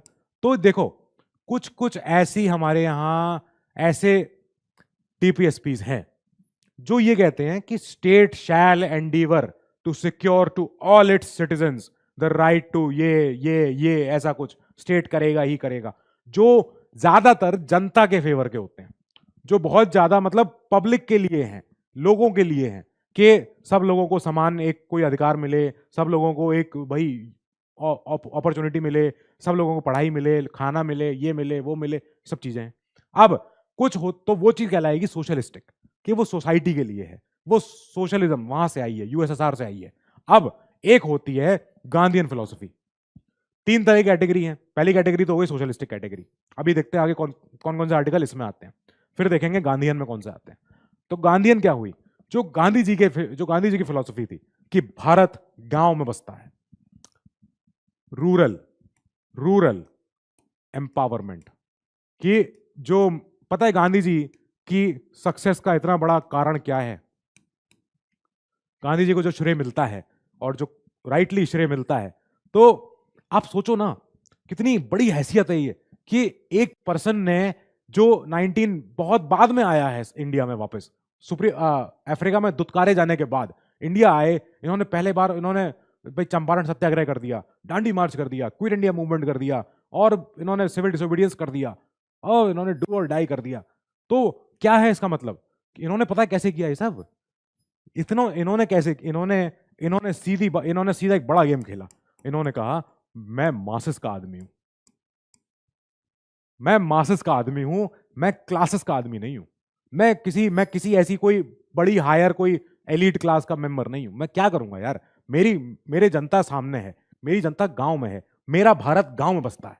अब आप सोचो सर, गांधी जी, हैसियत है सर गांधी जी की, मतलब एक अकेले आदमी ने लाठी के दम पे, अहिंसा के दम पे, और अंग्रेजों को पूरा सुना दी कहानी कि तुम्हारा ही लॉ पढ़ के बैठे हैं, बैरिस्टर हैं हम भी, तुम्हारा ही लॉ पढ़ के हम समझ गए कि तुम कितने बेवकूफ हो, कि तुम कितने बड़े भारी, तुम दोगले हो, तुम बाइगॉट हो, ऐसे ऐसे ऐसे तुम्हारा हिपोक्रेट हो, अपने लिए कानून कुछ बनवाते हो इंग्लैंड में, हमारे लिए ऐसे तुमने हमको सड़क पर रखा हुआ है, कब तक चलेगा ये, नहीं चलेगा ये। तो ये इन्होंने अंग्रेज, मतलब लोग खड़े हो गए जब कोई इंडिया जैसा कोई कंट्री का जैसा कोई जिक्र नहीं था, सब प्रिंसली स्टेट हैं, अपने ब्रिटिश प्रोविंस हैं, सब बटे हुए आपस में, अपना अपना राजपाट बैठे हुए हैं। उस समय इस पर्सन ने एक इतना बड़ा आंदोलन खड़ा कर दिया, क्विट इंडिया मूवमेंट, पूरा देश यूनाइट हो गया। अंग्रेज परेशान हो गए, अरे बाप क्या हो गया, भगवान कौन है ये, कैसे है ये, गांधी जी का क्या क्या करें इनका, लॉर्ड अरविंद लॉर्ड वेवेल इनका सम्मान करते हैं। अरे सर क्लियर हो आप, अब बड़े आदमी हो। इसीलिए इनका एक अपनी फिलॉसफी थी, वो फिलॉसफी हमारी झलकती है डीपीएसपी में, डायरेक्टिव प्रिंसिपल्स में, जहां पे रूरल एम्पावरमेंट की बात होती है, हमारे हमारे ग्रामीण परिवेश के लोगों की बात होती है कि मेरा भारत जो है वो गांव में बसता है, मेरा भारत ये मेट्रोज में और टीयर 1 और टीयर 2 टाउन्स में नहीं है। मेरा भारत वहां है जहां पे शाम होते ही अंधेरा हो जाता है, जहां पे शुद्ध हवा है, जहां पे ज्यादा इतनी हाय तौबा नहीं है। ठीक है, वहां से जो मेरे लोग हैं उनका अगर उद्धार हो रहा है तो भैया उसकी बात करो। अब अकेले आदमी थे, फ्रीडम फाइटर थे, सबसे बड़े कांग्रेस के मेंबर भी थे, जो इसमें नहीं थे, संविधान सभा में नहीं थे। मैंने क्वेश्चन पूछा था, आप लोगों ने आंसर भी किया, बड़ा अच्छा लगा मुझे। तो लेकिन ये संविधान सभा के मेंबर नहीं है, पर डीपीएसपी में इनके ही आदर्श लिखे हुए हैं कि हाँ रूरल एम्पावरमेंट हमको करना ही करना है। और तीसरे आते हैं हमारे लिबरल इंटेलेक्चुअल, मतलब लिबरल माने मॉडर्न ख्यालात, नए ख्यालात, बहुत ही ज्यादा लिबरल जो बातें होती हैं कि सबको समाज को सबको लपेट के रखना है, अच्छे से रखना है, भाईचारे से रहना है, प्यार मोहब्बत से रहना है। इंटेलेक्चुअल माने जो साइंटिफिक नेचर के हैं, जो इंटेलेक्ट दिखा रहे हैं कि हम बहुत ही पुरातन विचार वाले नहीं हैं, हम आज के मॉडर्न साइंटिफिक टेक्निक्स के साथ हम आगे बढ़ रहे हैं, और हम एक सिविलाइज्ड नेशन की तरह हम इंटेलेक्चुअली और लिबरली हम सोसाइटी को वेलफेयर स्टेट की तरफ आगे बढ़ा रहे हैं। तो ये स्टेट के तीनों ऐसे, ये डीपीएसपी के तीनों ऐसे क्लासिफिकेशन है। अब खोलना शुरू करते हैं एक एक की परत कि क्या है ये। Article 38, state to secure. अब ये सब क्या कहता है कि स्टेट की जिम्मेदारी है ये सिक्योर करना a social order for the promotion of welfare of the people by securing a social order permeated by justice, social, economic and political, and to minimise inequalities in income, status, facilities and opportunities. वाह, पहला जो socialistic जो DPSP है वो यही कह रहा है कि स्टेट को सिक्योर करना ही करना है एक सामाजिक ऑर्डर, एक सामाजिक सिस्टम, ठीक है, इस सिस्टम में जहां पे प्रमोशन होगा लोगों के भले का, वेलफेयर का। कैसे होगा? By securing justice. जस्टिस कौन सी वाली? Social justice, economic justice and political justice, and to minimise inequalities in income, status, facilities and opportunities. के सोशल ऑर्डर तब बन पाएगा जब लोगों का भला होगा by securing justice and to minimise inequality. जितनी भी ये जो अनइक्वल लोग हैं समाज में, जिन किसी की इनकम बहुत ज्यादा है, किसी का स्टेटस बहुत ऊंचा है, किसी के पास फैसिलिटी बहुत ज्यादा है, किसी के पास अपॉर्चुनिटी बहुत ज्यादा है, तो ये जो गैप है इन लोगों के बीच में, इसको कम करो, मिनिमाइज करो इसको। साथ ही इनको जस्टिस दिलाओ लोगों को, social justice, economic justice, political justice, कि सामाजिक रूप से वो उन्हें न्याय मिल सके, आर्थिक रूप से उन्हें न्याय मिल सके, और साथ ही उनको पॉलिटिकल रूप से उन्हें न्याय मिल सके। तब हो पाएगा। पॉलिटिकल रूप से न्याय मिलना मतलब पता है ना, जो उंगली पर निशान लगाया जाता है, वो हमारी पॉलिटिकल जस्टिस है, कि हम सबको एक ही निशान मिलता है। क्या है वो निशान? काय का निशान है? 44th अमेंडमेंट, इसने क्या बोला? हम करेंगे, इसने ऐड किया minimise inequality among the individuals and society in general. ये वाला जो नेक्स्ट पॉइंट है, ये आया 44th अमेंडमेंट के तहत, आ गया। नाइस, अच्छा लगा सुन के। आर्टिकल 38 एक विजुअलाइज करता है the objectives, whereas article 39 अगला वाला prescribes the programmes necessary to ensure the objectives of article 38। Point है, सिंपल पॉइंट है। 38 ने तो बोल दिया कि साहब करना ही करना है। अब करें कैसे? तो अगला आर्टिकल पढ़ो ना, अगले आर्टिकल में सारी चीजें लिखी हुई हैं कैसे करना है। आर्टिकल 39 नाउ, आर्टिकल 39 इसमें कुछ पॉइंट्स देखो आप। Right to adequate means of livelihood, कि मुझे रोजगार के अवसर मिल सकें बराबर, मतलब एडिक्वेट मीनिंग जो सफिशिएंट हैं, जो इतने हैं कि मेरा रह गुजर मेरी चल सके, ऐसा है। Equitable distribution of material resource, equitable लिखा है, इक्वल नहीं लिखा है। इक्वल और इक्विटेबल में फर्क होता है। अब इक्वल क्या होता है? इक्वल माने तो बराबर के बराबर ही होना चाहिए। इसको ऐसे समझते हैं इक्वल और इक्विटेबल को। मान लो मैं छोटा बच्चा हूं और मेरे बड़े भैया भी हैं, अगेन कहानी पे आ गए अपनी वाली पे। तो अब क्या होगा, हम दोनों भाइयों ने बोला कि ऐसा है पापा जी, हमको ना खिलौने चाहिए। अच्छा, क्या खिलौने चाहिए? तो पापा ऐसा है कि हमको चाहिए, मुझे चाहिए एक रिमोट वाली कार चाहिए। दूसरा बोलेगा कि मुझे कोई दूसरा खिलौना चाहिए, कोई नाचने गाने वाला कोई डॉल चाहिए, या कुछ भी ऐसा कोई कुछ चाहिए। पापा क्या करेंगे? पापा गए ऑफिस में, रात को आए, शाम को आए, उन्होंने आके हमें 2 गिफ्ट दे दिए। उन्होंने बोला कि देखो इन्हें खोल के देखो क्या है। तो उसमें दोनों की 2-2 चीजें हैं। अब क्या है, एक तो है कि मेरे मेरे डब्बे में भी क्या होगा, मेरे डब्बे में होगा एक तो एक रिमोट वाली कार भी है, साथ ही एक वो डॉल भी है। उसके डब्बे में क्या होगा, वो भी सेम चीज है मान लो। तो ये क्या हुआ, ये पापा ने हमारा इक्वल डिवीजन कर दिया। अच्छा, ये इक्वल हो गया डिवीजन। अब पापा कमरे से बाहर गए। पापा कमरे से बाहर जैसे ही जाएंगे तो एक व्यापार होगा कमरे में। किसके बीच में होगा? मेरे मेरे बड़े भैया के बीच में।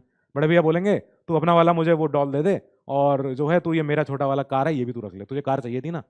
मैं कहूंगा हाँ। तो अब क्या होगा, अब होगा एक्विटेबल डिस्ट्रीब्यूशन।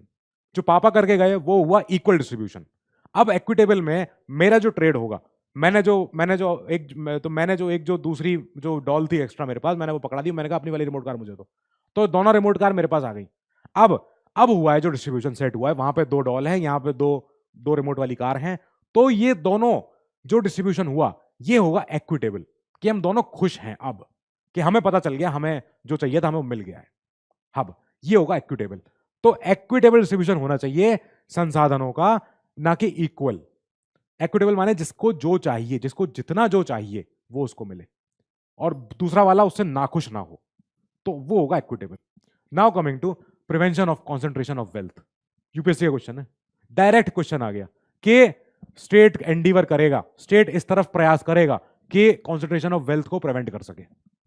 धन अकूत संपत्ति एक जगह इकट्ठा करना, कुछ लोगों के, आप देखते हो अभी रेड पड़ी है कुछ ऑफिसर्स के यहाँ, तो वहां पे अकूत संपत्ति निकली है, जाने कितनों की, करोड़ों की भाई ये निकल आई, प्रॉपर्टी निकल आई, और इतनी वेल्थ निकल आई।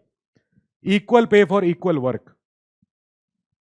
अगर एक काम कर रहे हैं 2 लोग, तो एक की कमाई जो होगी वो सेम होनी चाहिए, दूसरे वाले की भी सेम है, ठीक है।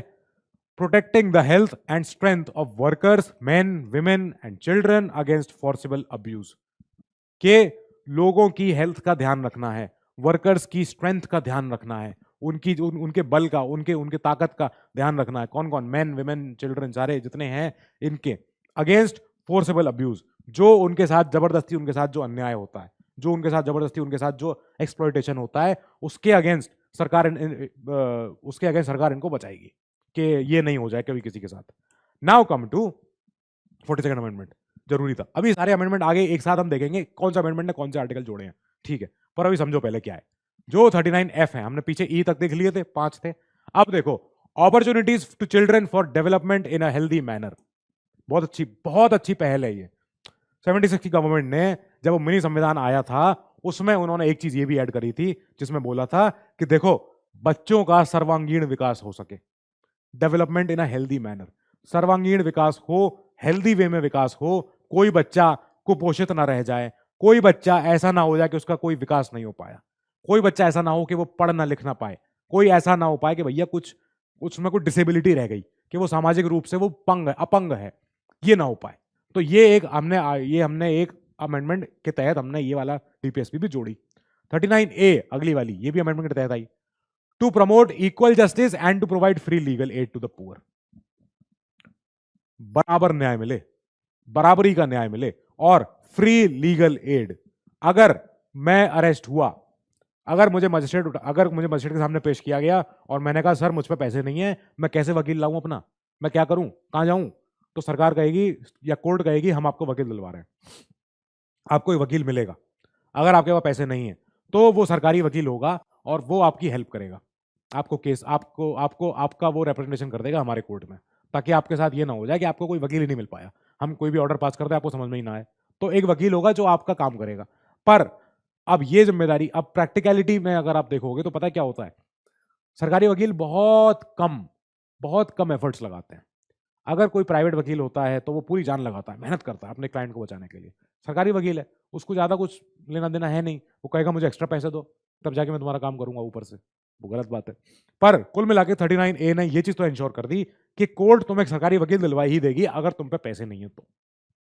ठीक बात है। और पैसे हों भी तो अभी मैं कह दूं सर मैं तो अफोर्ड नहीं कर पाऊंगा, अगर मैंने अभी वकील रख लिया तो मैं अगले 3 साल 4 साल तक फिर मैं परेशान रहूंगा, मुझे नहीं चाहिए। तो आपको ये कोई प्राइवेट वकील आप दिलवा दो, ठीक है भैया ले लो वकील, ले लो, हो जाएगी। लीगल एड, पूरी लीगल सहूलियत, पूरी उन्हें फर्स्ट एड जैसे होती है, तो उन्हें पूरी हेल्प मिलेगी। खाली लॉयर नहीं, लॉयर के साथ और भी चीजें आती हैं कि उसको कहीं डॉक्यूमेंट कराने जाना है, उसको कहीं कुछ साइन करवाना है, उसको किसी अरेस्टेड है तो उसको अपने किसी से मिलना है परिवारीजन से, सब सब चीजों की उसको फ्री सुविधा उसको मिलेगी टू द पुअर। ये हो गई बात। अब आओ आर्टिकल 41 पे, राइट टू वर्क। अच्छा, राइट टू वर्क ये सारे सोशलिस्टिक हैं। Right to work, education and public assistance in the event of unemployment, old age, sickness and disability. कि जब भी कोई ऐसी सिचुएशन आ जाए, जब आप बेरोजगार हो, जब आप बुजुर्ग हो गए हो, जब आप कोई बीमारी में हो, जब आप किसी तरह की डिसेबिलिटी से फेस कर रहे हो, तो आपको काम करने की, अगर आप काम कर सकते हो तो, आपको पढ़ाई करनी है तो, और आपको कोई सामाजिक, कोई पब्लिक किसी भी जगह पे अगर आपको असिस्टेंस चाहिए तो आपका वो अधिकार है, वो आपको अधिकार मिलेगा आर्टिकल 41 के तहत। ये भी है। Article 42, provision for just and humane conditions of work and maternity relief. ये भी है कि ये तो इंसानियत है यार, कि आप किसी से काम करवा रहे हो और आप अगर उस काम करने की जगह को एकदम ऐसा किए हुए हो कि वहां पे सांस ही नहीं आ रही है, वहां पे गर्मी बहुत है, वहां पे इतनी ज्यादा मेंटल प्रेशर है मेरे ऊपर और कुछ है, तो मैं कैसे काम करूंगा। तो ऐसी जगह पे अगर ऐसी जगह पे आप कब तक काम कर लोगे, नहीं कर पाओगे। तो right to just and humane conditions of work एक अधिकार है जो मिला हुआ है। नाउ ये आर्टिकल 21 का भी एक पार्ट बनता है ये। फिर आया मैटरनिटी रिलीफ, कि महिलाएं जब जब जब बच्चों को जन्म देती हैं तो उसके अराउंड उनको बहुत प्रॉब्लम फेस करनी पड़ती है। अब उस प्रॉब्लम फेस करते में अगर आप कहें कि नहीं नहीं आपको तो काम करना है, काम नहीं करोगे तो सैलरी कटेगी, तो फिर कैसे होगा, वो कैसे करेंगी काम। तो ऐसे लिए उनको एक मैटरनिटी रिलीफ के तौर पे उन्हें छुट्टी मिलती है, उन्हें असिस्टेंस मिलती है, उन्हें उनकी सैलरी उनसे छीनी नहीं जाती है कि जब वो छुट्टी पे गई हुई हैं। और बच्चे के जन्म के बाद जब वो वापस काम पे आ सकती है तो कोई उन्हें ऐसा नहीं होगा कि आपकी जॉब चली गई या आपकी जॉब नीचे हो गई, आपका अब प्रमोशन नहीं होगा, ये वाले फैक्टर से कोई परेशान ना करे किसी भी महिला को। तो ये हमको आर्टिकल 42 के तहत ये हमको एक सुविधा दी गई। 43, ये सोशलिस्टिक भी है और गांधीयन फिलॉसफी भी है। सिक्योर अ लिविंग वेज, एक मेहनताना, एक उन्हें रोज का, उन्हें भाई जिंदा रहने का उन्हें कुछ तो उन्हें सैलरी मिले, कुछ वेज मिले, कुछ काम का पैसा मिले। कोई भी, मैं नहीं कह रहा कि एकदम आपने काम किया, हर आदमी को 2-2 करोड़ की पूरी उन्हें 2-2 करोड़ की सब एंटाइटल्ड है, नहीं। काम करो इतना कि भैया आपका रह गुजर आपकी चल सके। A decent standard of life, एक डिसेंट स्टैंडर्ड ऑफ लाइफ। ये हम एनिमल एग्जिस्टेंस से ऊपर उठ के इंसान हो यार, इंसान सड़क पर नहीं सोना चाहिए, इंसानों को 2 वक्त का खाना मिलना चाहिए। And social and cultural opportunities for all workers, कि भाई तुम काम कर रहे हो और तुमको हम लिविंग वेज अगर नहीं दे रहे हैं, मान लो तुम्हें भाई अब कोई लेबर है तो उसको अगर हम दे दें पूरे दिन काम करने के 50 रुपए, कैसे हो पाएगा, वो कैसे अगले दिन सुबह उठ के काम कर पाएगा। 50 रुपए में वो क्या खा के ऐसी एनर्जी पा पाएगा कि अगले दिन सुबह आ जाए वो टाइम पे, नहीं आ पाएगा। तो उसको एक डिसेंट स्टैंडर्ड ऑफ लाइफ चाहिए, 8 घंटे की नींद भी चाहिए, उसको आराम भी चाहिए, उसको फोन में थोड़ी देर वो टिकटॉक इंस्टाग्राम भी चला ले, अपना कुछ यूट्यूब पे देख ले, कुछ ना कुछ अपना कर ले, ताकि उसका मनोरंजन हो सके रात में। अब कुछ सोशल एंड कल्चरल अपॉर्चुनिटीज मिलनी चाहिए उसको कि साहब मेरे कुछ और भी जिम्मेदारियां हैं, कि मैं सोच रहा हूँ अपने गांव में एक बार कुछ एक हैंडपंप लगवाना है मुझे, या मुझे और कुछ काम करवाना है, या मुझे कहीं कुछ भी घूमने जाना है, कुछ करना है, उसको हक होना चाहिए हर वर्कर को। ये होगा 43A, participation of workers in the management of industries.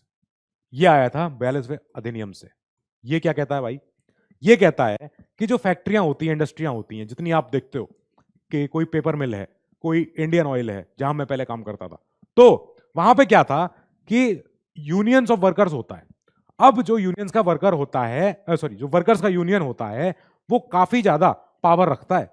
और वर्कर्स यूनियन का कोई 2-3 लोग होते हैं जो इंडस्ट्री की हाईएस्ट बॉडी पे बैठते हैं, ऊपर तक, सबसे ऊपर जाके। तभी आप देखते हो वर्कर्स यूनियन के चुनाव हो रहे हैं, वर्कर्स यूनियन का अध्यक्ष है, कोई उपाध्यक्ष है, कोई सेक्रेटरी है, कोई कुछ है। तो यूनियन बहुत स्ट्रांग चीज है। अब वर्कर्स यूनियन अपनी कोई बात कह सकता है इंडस्ट्री से कि मालिक बहुत ज्यादा कठिनाई हो रही है, नीचे पंखे लगवा दो, या बहुत ज्यादा प्रॉब्लम हो रही है, 50 रुपए बढ़ेंगे सब यूनियन, सब वर्करों के, नहीं तो फिर सोचो क्या होगा।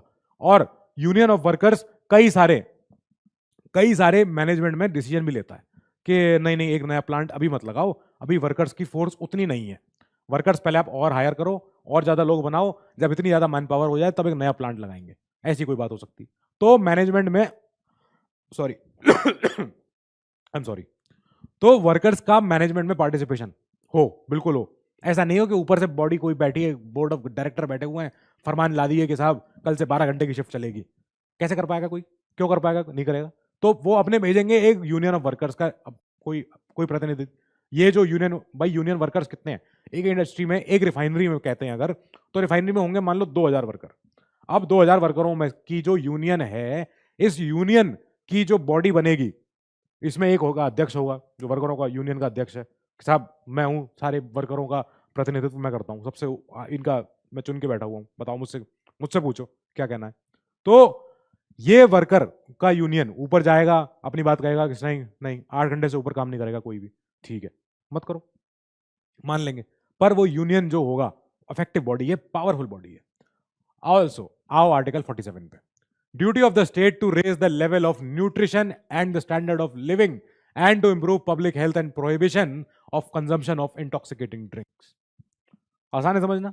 गांधी जी कहते थे कि my body is my temple, और मैं अपने मंदिर को खराब नहीं कर सकता हूं।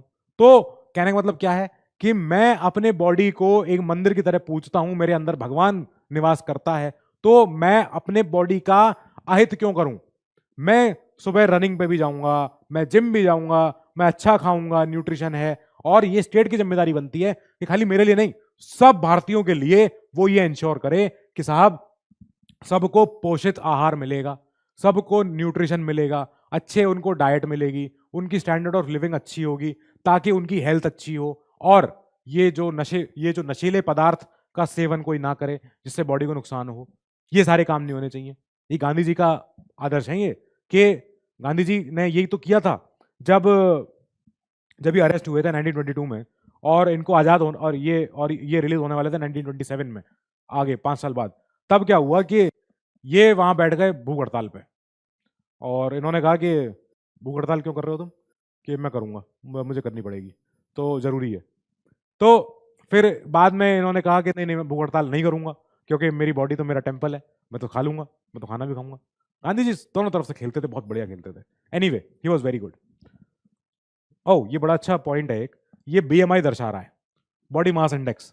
तो आपका अंडरवेट यहाँ हो, नॉर्मल यहाँ हो, एक्सेस वेट है, ओबेसिटी है, एक्सट्रीम ओबेसिटी है, ये सारे बीएमआई से तय हो जाता है कि हमारी बॉडी कितनी हेल्दी है, हमारी बॉडी का इस समय पोजीशन क्या है, कि क्या मैं नॉर्मल में हूँ कि नहीं।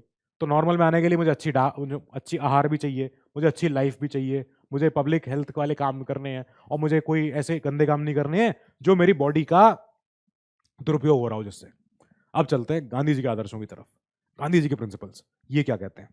तो ये कह रहे हैं हमसे कि देखो साहब, पहली बात तो विलेज पंचायत लगाओ, विलेज पंचायत करो, गांव के लोग गांव में बैठ के अपनी बात कर सकें, गांव के लोग अपनी पंचायत में उनको अथॉरिटी मिले, पावर मिले कि उनको कैसे अपने गांव में अपने एक यूनिट की तरह, सेल्फ गवर्नमेंट की तरह उनको चलना है। देखो सरपंच बिठा दिए गए हैं पेड़ के नीचे, अब दो और पंच प्रपंच हैं, ये सब भी बैठे हुए हैं।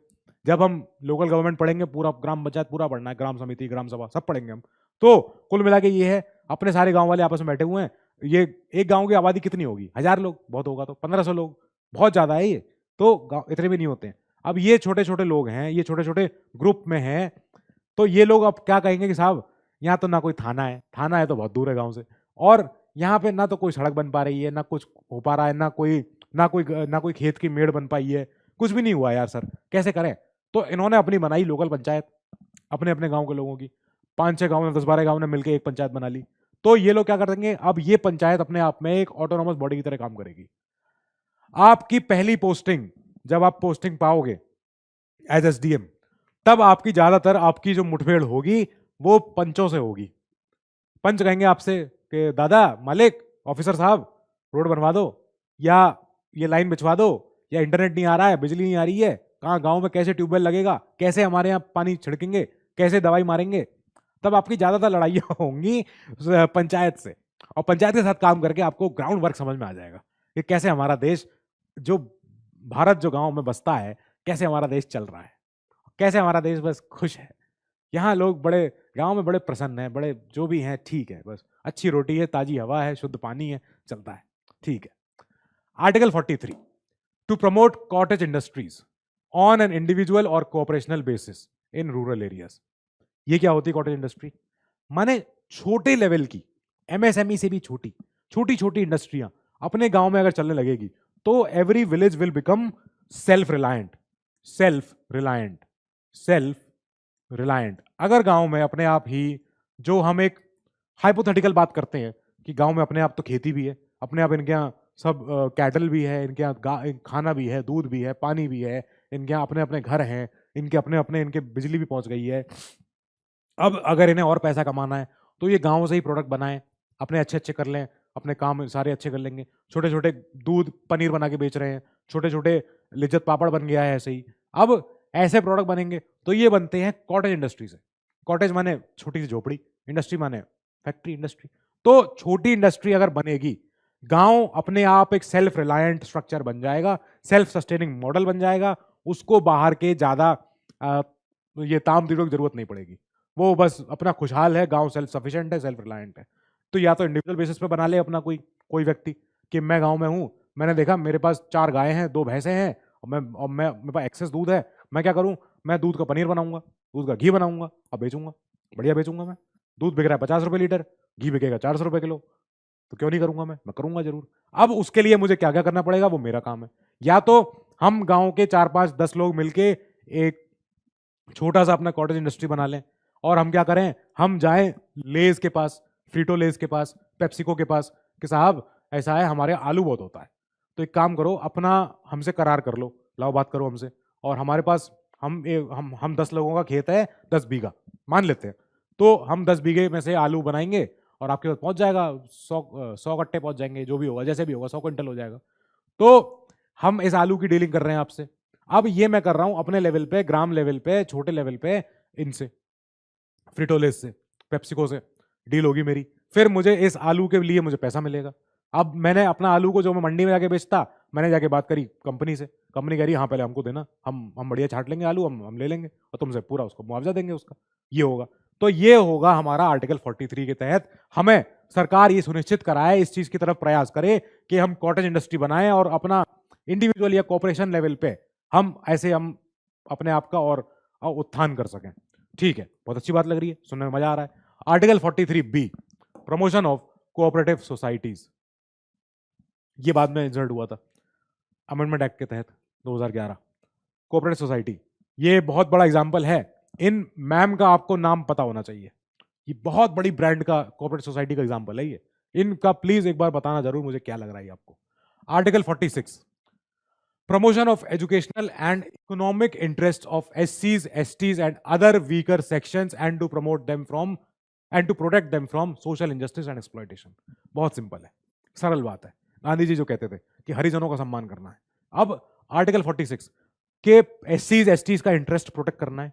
SCs और STs का जो इंटरेस्ट है उसको बचा के रखना है। और खाली यही नहीं, और भी वीकर सेक्शन है, और भी कमजोर वर्ग है जो समाज में बहुत ही ज्यादा मतलब वंचित वर्ग रहा है, बहुत ही गरीब तबका रहा है, उसको भी आपको प्रोटेक्ट करना है। और उन्हें प्रोटेक्ट करना है जो सामाजिक अन्याय होता है उनके साथ, जो उनका शोषण होता है उसके साथ, उसके अगेंस्ट आपको प्रोटेक्ट करना है। 47, to promote the consumption to prohibit the consumption of intoxicating drinks and drugs which are injurious to health. ये सारे जो साइकोट्रोपिक सब्सटेंस होते हैं, जो जितने ज्यादा इलिसिट ड्रग्स होते हैं, जो ऐसे नशीले पदार्थ होते हैं, नशीले ड्रिंक होती है, शराब लोग पी रहे हैं, बियर लोग पी रहे हैं, ये सब पी रहे हैं, इन सबको प्रोहिबिट करना है। अब आप पूछोगे सर ये क्या बात कह रहे हो? सरकार तो एक तरफ मना कर रही है, संविधान में लिखा हुआ है, दूसरी तरफ कह रही है कि आबकारी विभाग भी है, लाइसेंस भी है, ठेके भी हैं, सब कुछ है, तो ये कैसे चल रहा है? अब ऐसा क्या होता है, आबकारी विभाग हमेशा कंट्रोल में, पहली बात तो लाइसेंस देता है तो बहुत बहुत मुश्किल से लाइसेंस मिलता है किसी भी सरकारी ठेके का या शराब के ठेके का, जो भी होता है। फिर आबकारी विभाग ही दारू की कंपनी से कितनी दारू निकल के जा रही है ठेकों पे, उसका नोट मेजर रखता है कि साहब ज्यादा तो नहीं समाज में बिकने लग गई है, ऐसा तो नहीं हुआ है। फिर आबकारी विभाग इनको ठेकों को बोलता है कि देखो तुम्हारे पास टारगेट है, तुमको इससे ज्यादा नहीं बेचना है या इसके कम नहीं बेचना है, जो भी है इस रेंज में रखना है, ताकि समाज में जितना हम एक तरफ डेटा देखते हैं कि अपराधियों का, अपराध का, उस डेटा से उसको टैली करते हैं कि कितना शराब जो है सेवन लोग बढ़ रहा है या कम हो रहा है, उससे अंदाजा लगाओ। तो इसलिए भी हमारा शराब का जो सेल है बहुत ही कंट्रोल्ड है, बहुत ही ज्यादा हमारे देश में जो नशीले पदार्थों का जो सेल होता है, कंजम्पशन होता है, बहुत ही ज्यादा। आप देखते हो कितने रूल लगते हैं कि एक आदमी के पास एक बोतल से ज्यादा, 3 बोतल ज्यादा ना मिले, और ये ना हो, इंटरसिटी इंटरस्टेट ना जाए कोई भी शराब। बिहार ने तो बैन ही कर दी, गुजरात में शुरू से ही बैन थी। तो क्योंकि गांधीयन आदर्श है, गांधी जी तो कहते थे भाई शराब मतलब क्या होता है, ये सब बकवास बातें मत किया करो। और भाई गुजरात में शुरू से बैन है क्योंकि साहब गांधी जी की धरती है वो। अब बिहार में अभी हुई क्योंकि बिहार में नीतीश सरकार ने बोला कि हम देख रहे हैं कि शराब की वजह से, शराब के सेवन से कितना ज्यादा घर टूट रहे हैं, महिलाएं परेशान हो रही हैं, जो हस्बैंड्स हैं वो लड़ाई कर रहे हैं, मारपीट कर रहे हैं, ये कर रहे हैं कि लाओ पैसा दो, 200 रुपया दो, 100 रुपया दो, शराब पियेंगे। अब उसके लिए उन्होंने सरकार ने, बिहार ने सरकार ने बैन कर दिया, शराब को बंद कर दो, नहीं चाहिए। भले ही सरकार को कितना भी लानत झेलनी पड़ी हो, कितनी भी ज्यादा उनको उनको गालियां सुननी पड़ी हो, पर सरकार अडिग रही।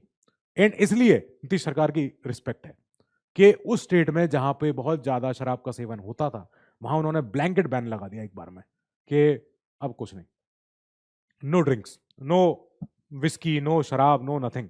नाउ आर्टिकल 48 ये LIB है, लिबरल इंटेलेक्चुअल, तीसरी कैटेगरी में भी आता है, पर गांधीयन है। क्या है? Organisation of agriculture and animal husbandry and prohibition of slaughter of cows and other milch and draught cattle. ये क्या हुआ? ये बोल रहा है कि स्टेट एंडीवर करेगा कि हमारा जो खेती है, देश की जो खेती बाड़ी है, वो ऑर्गेनाइज्ड वे में हो। एनिमल हस्बेंड्री जो है मतलब पशुओं का जो हमारे यहाँ किस तरीके से, हस्बेंड्री माने शादी नहीं, हस्बेंड्री माने होता है कि रियरिंग, रियरिंग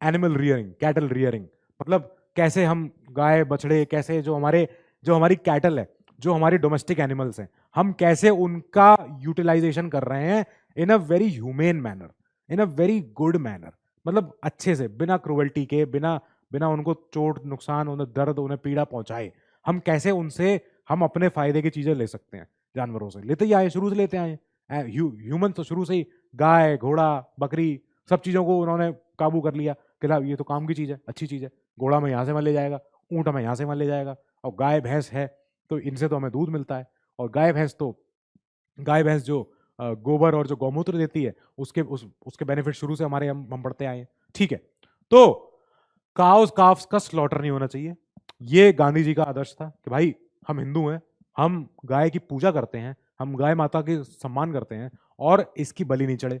साथ ही अदर मिल्चिंग एनिमल्स, मिल्चिंग माने जो दूध वगैरह देते हैं, और ड्रॉट कैटल, तो ये वाले कैटल जो जो हमें फायदा दे रहे हैं इसमें एनिमल हस्बेंड्री में, इनका अच्छे से ट्रीटमेंट हो, इनका अच्छे से सब कुछ हो। नेक्स्ट आओ, नेक्स्ट कैटेगरी पे, लिबरल इंटेलेक्चुअल। ये नए लोगों की बातें कर रहा है। फोटो कितनी तगड़ी है ये, कि लोगों का प्रोटेक्शन हो रहा है। यहाँ पे देख रहे हो, ये सारे लोग खड़े हैं, तो ये लोग प्रोटेस्ट कर रहे हैं किसी बात पे, और एक एक कोई चीज है जो रोक रही है एक पावरफुल फोर्स के अगेंस्ट। देखते हैं क्या है। 44 बहुत ज्यादा चर्चा में है, ठीक है, ये क्या है ये? तो ये है पर्सनल लॉज, जो हमारे देश में इस समय सेपरेट, जो सबके अपने पर्सनल लॉज हैं। कौन कौन से लॉज? मैरिज के, हिंदू मैरिज एक्ट, शरीयत मैरिज एक्ट जितने होते हैं, मैरिज, डिवोर्स, और हमारे यहाँ सक्सेशन कि कैसे प्रॉपर्टी किसी को मिलेगी, क्या मिलेगी, कौन किसका बेटा कहलाएगा, कौन नहीं कहलाएगा, इनहेरिटेंस के कैसे बपौती में कौन सी प्रॉपर्टी किसी की हो सकती है। तो अभी तक क्या हो रहा है कि जो पर्सनल लॉज हैं, हम सारे समाज में देख रहे हैं, सब धर्मों के, सब सेक्शंस के अपने अपने पर्सनल लॉ हैं।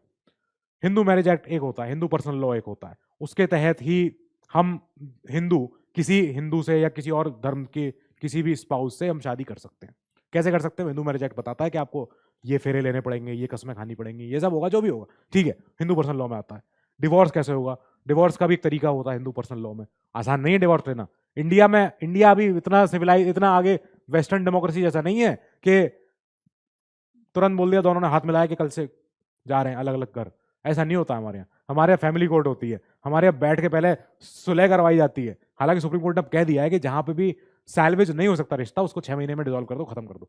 पर हमारे यहाँ क्या होता है, जनरली हम 6 6 महीने, साल भर कोर्ट ऑर्डर मिलता है, अलग अलग रहो, पहले सेपरेशन ऑर्डर मिलता है कि अलग अलग रहो, क्या पता शायद तुम्हें एक दूसरे के प्रति प्यार आ जाए, जो भी हो जाए।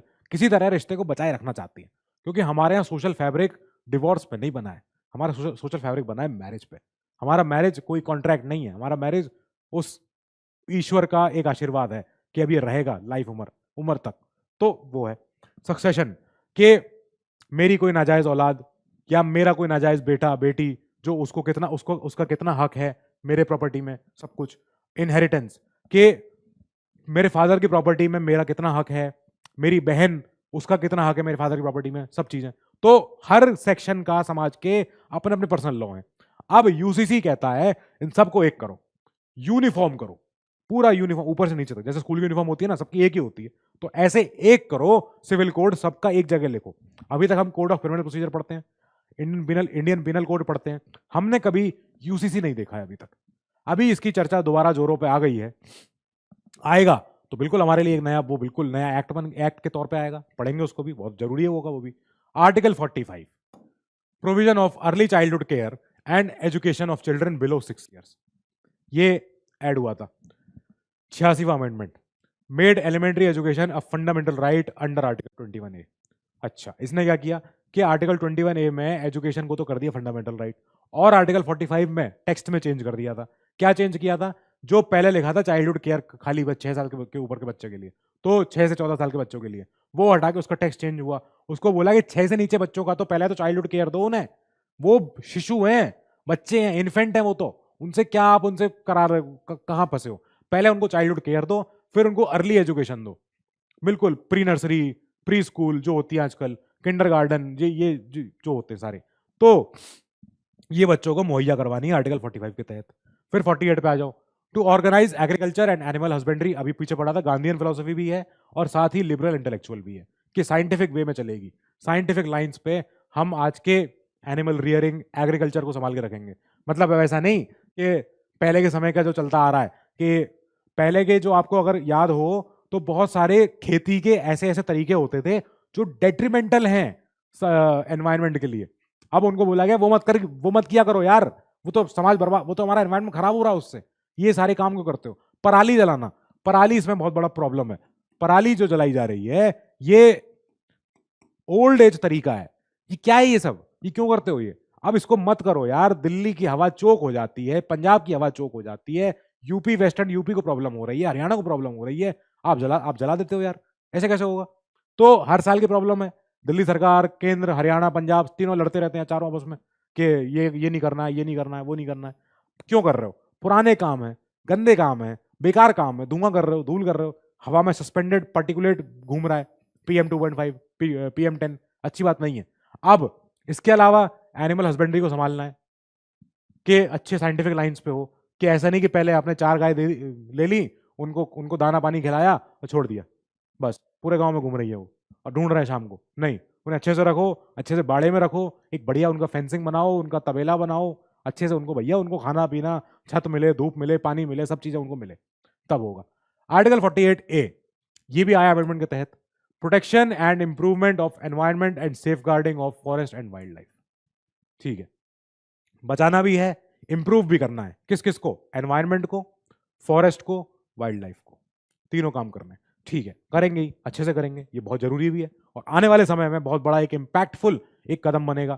Protection of monuments and places and objects of national importance, जो हमारी धरोहर है, जो हमारी विरासत है चाहे मुगल कालीन हो, चाहे एंशियंट इंडिया की हो, उन सारे हमारे जो मंदिर हैं, हमारे कितने बृहदेश्वर मंदिर है, कितना पुराना मंदिर है और कितना आलीशान मंदिर है।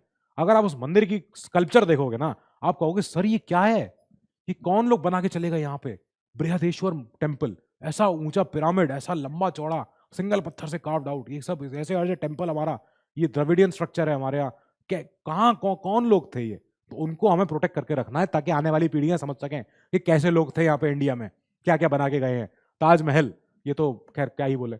Article 50 separation of judiciary from the executive, के स्टेट प्रयास करेगा कि कार्यपालिका अलग, जुडिशरी अलग, ये कभी मिल नहीं जाए, ऐसे ना हो जाए। जुडिशरी और कार्यपालिका अगर एग्जीक्यूटिव ये दोनों अगर सेम हो गए, एक हो गए, तो क्या होगा, फिर तो बर्बादी होगी और कुछ नहीं होगा। मान लो मैं सड़क पे जा रहा हूँ मोटरसाइकिल से, मैंने हेलमेट नहीं लगाया है, हेलमेट नहीं लगाया, मुझे पुलिस वाले ने रोक लिया, और मान लो मैंने हेलमेट लगाया भी था तो भी मुझे पुलिस वाले ने रोक लिया और मुझे दे दिया चालान किसी बात का काट के कि ले जा चालान हो गया तेरा, जा। मैं कहूँगा सर क्यों काटा, और कोर्ट में मिलना जाओ। और मैं कोर्ट में गया, कोर्ट में उस चालान को कंटेस्ट करने में गया, मैंने देखा वहां पे वही पुलिस वाला अपने वर्दी उतार के काला कोट पहन के बैठ गया जज की कुर्सी पर।